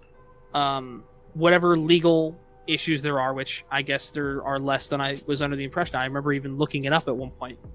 It's odd, because I can't even find the articles I read before. I wonder if they were fake. Anyway, but regardless, it's still on the parent, just like with movies and TV, it's still on the parent to verify that they're okay with what their kid is playing or whatever. Right. So to retroactively blame something that they didn't research or didn't pay attention to. I mean, my parents, they wouldn't let us get anything without them verifying. Like, even if it said, like, mild violence, I had to go and research video games and find proof and examples of why a video game would have certain things in the rating to be allowed to get it. And I was 15 at the time. Goddamn. And I'm not talking GTA. I'm talking like Street Fighter. Yeah. Because there was violence in it. Wow. Yeah. I got lucky on that front then. Granted, like I've said before, my mom and dad were religious. They over the years they very much have lightened up on different things. Yeah. But they that was definitely an element of that. I gotta say, I'm really lucky in that regard, because you're not the only one I've heard that from. I've heard that from a lot of other people. Yeah. And that always makes me go, God damn, I got lucky that my fucking father was like cool and played Diablo, and my mom played Alice in Wonderland. And if you don't know, like, the original Alice was just like, oh, look, here's a card monster, cut him in half, and his organs start fucking spilling out. Ah, God! Like, I'm like a child, and I'm like, I love this game, Mom. What is this? It's Alice in Wonderland. Yeah. Like the movie? No, not like the movie. Like the book. The book! Yeah. But I think we've gone on the topic enough, because I wanted to end, but I also wanted to end about mentioning straight pride real fast, because I thought you said you didn't know what it was, and I just wanted to throw out a question to get your opinion is all. Which is, in so many words, not many people are saying it, straight pride event is a troll event. It's meant to rile up the Antifa crowd to say, fuck you for being straight type of thing. Like, that's the obvious retaliation. It's a parade that's meant to say, hey, we're happy that we're straight, if you take it at face value. The entire event is a troll stir to just basically be like, we're gonna say this, we're gonna be outlandish, and we're gonna be ridiculous, and if the city doesn't comply and give us a parade permit, we're gonna fucking sue them.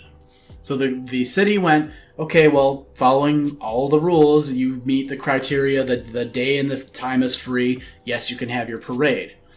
the first thing that happens when they announce that the parade is approved is Halsey, the fucking singer, who I don't even know who the fuck they are. I just know that they're a singer. Does this like concert or something like that, and is wearing a shirt going, "Fuck your straight pride." It's so if you really look into the actual event of itself, the grandmasters to the event, they're just dudes who are they fuck around with people. I think there was something saying that their Facebook posts are all like not necessarily like your low level 4chan troll, like low level, right? And the first thing they did was it said, "Oh, you know who's going to be our grand marshal to the event? Milo Yiannopoulos, the biggest internet troll and a gay man.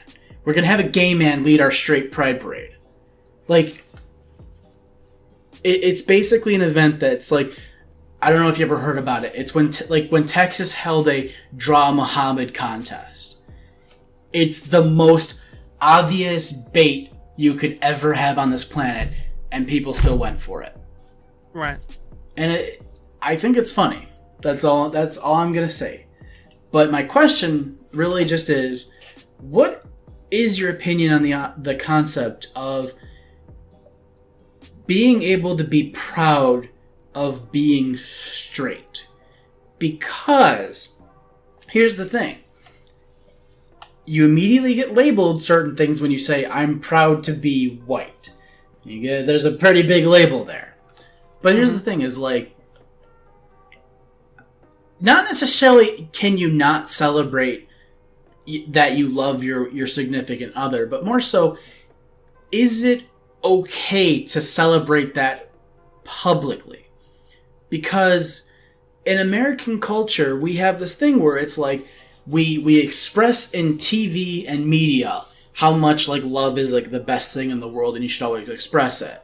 But like everywhere you go, it's like, ugh, PDA, it's gross. You have all these people who are like against it. And then you go to areas like the UAE, like the Arab countries, and they're like, public defection will get you arrested in some cases. Like, and then you go to some areas where it's like England and it's like, oh, we're free. We're so free. So like you have different cultures and different societies and different areas. But it makes me wonder is like, how do you define that norm, and can you be prideful of, in so many words, a cultural norm? It just feels like, I mean, the event being a troll aside, it's like I have a very moral question of, can you be celebratory of being normal, quote unquote? Because like the terminology's always been weird. The thing I've always thought is there's plenty of people like myself that think that if you're doing something for one group, you should be able to do it for somebody else. Right. So the idea that you can't have, this is I'm gonna it's gonna sound rough for a second, but I need to set the groundwork for to really break down the idea that you can't have like for example a straight pride event of any kind. It's tough because it is kind of discriminatory to say you can't, but at the same time, most of the time when you hear somebody talking about a straight pride thing, right, it's like you said, trolling, or trying to, or it's used like in defensive of saying something shouldn't be happening. For example, like if somebody posts something about like they're happy that this gay rights thing happens, and then somebody's like, yeah, well, we don't have a straight pride day. Well, that's not really a valuable argument, because the two shouldn't really matter, because they should be independent situations. It's like when you get those people who are like, oh, I'm so hungry, and they say, oh, you know, kids in Africa are starving too. Mm-hmm. Yeah, I get what you say there. Yeah, because, and here's the thing. The way their culture works, it's constantly changing, constantly evolving. Supposedly, like trans, for example, are still a very, very, very small part of the community, part of the population. But you hear about it constantly because it's a very, very vocal minority, and a lot of people speaking on behalf of said minority. Oh yeah. So I get that when someone talks about something like a straight pride parade, most of the time now, it is legitimately just used in retort to something about a gay event.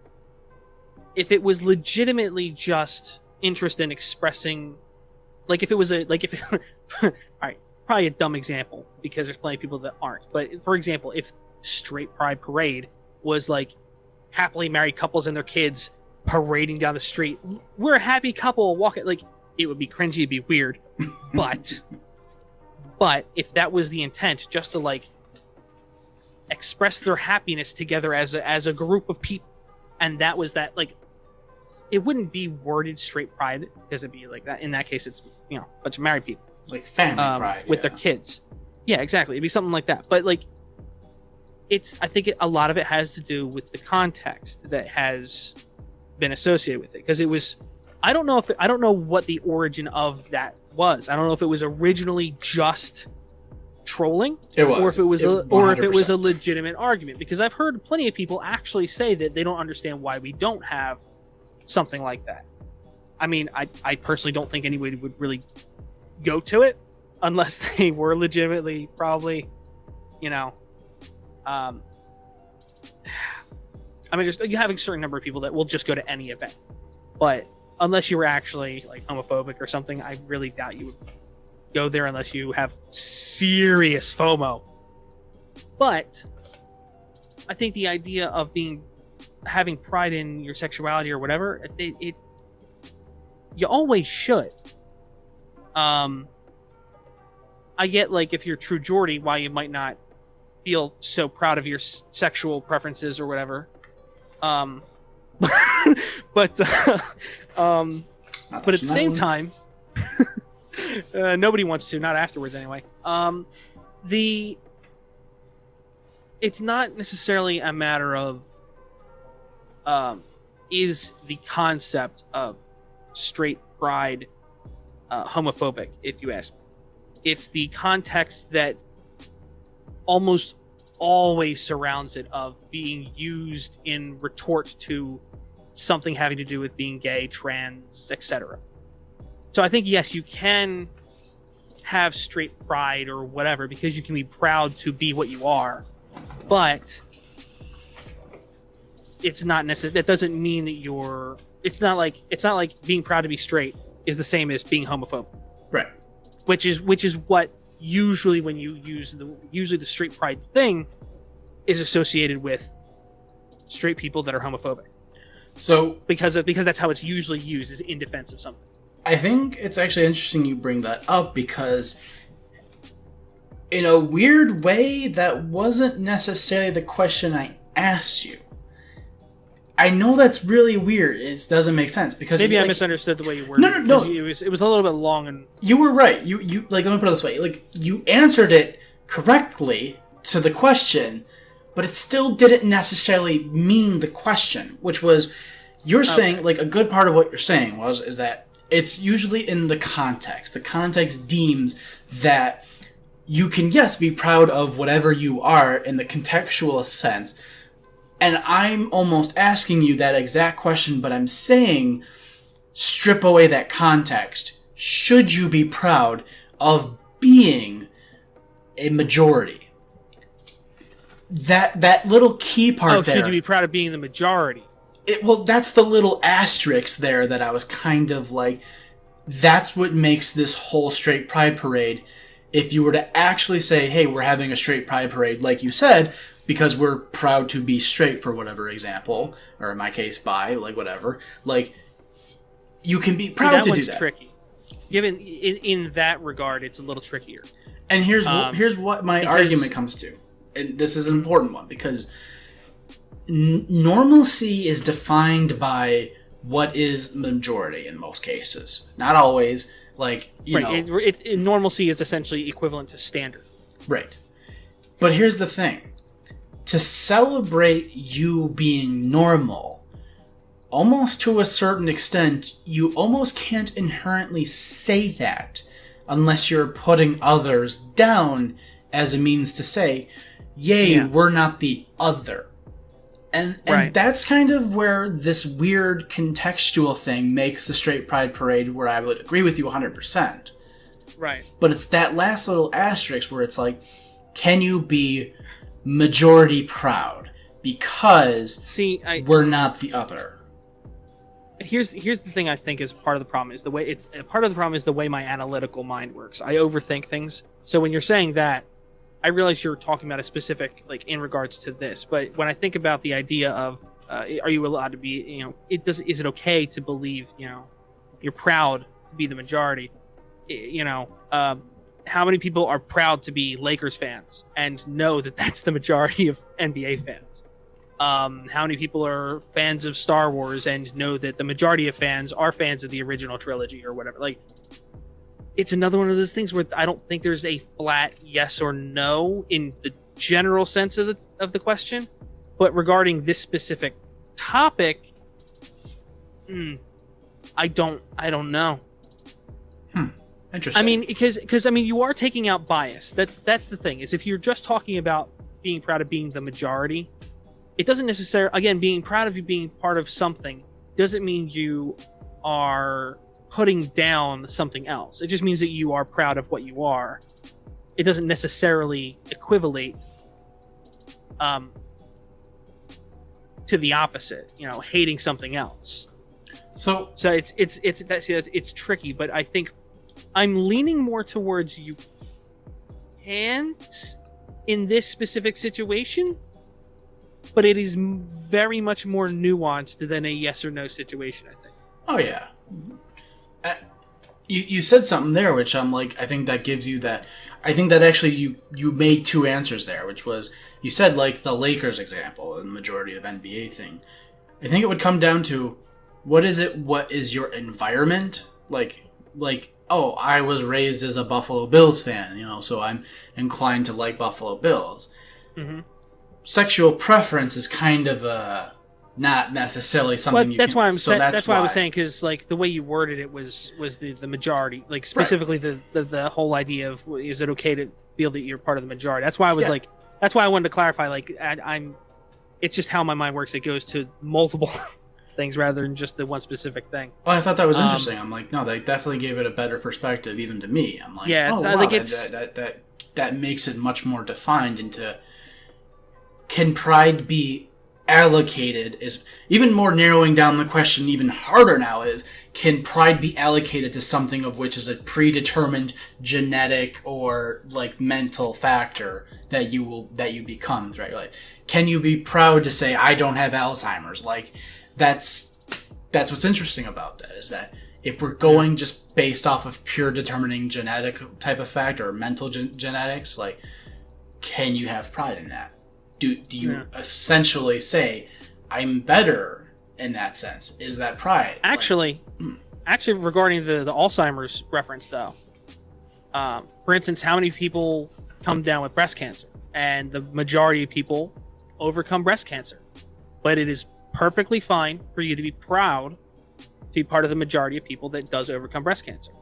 Because most people, they find out about breast cancer early enough, and they're able to get it treated, and it might come back later or something, but at some point in time, they usually, from the stats I've seen, which arguably I haven't done a whole lot of research, but from what I have seen, it seems that the majority do make it. And understandably, you would be proud of being a survivor of breast cancer.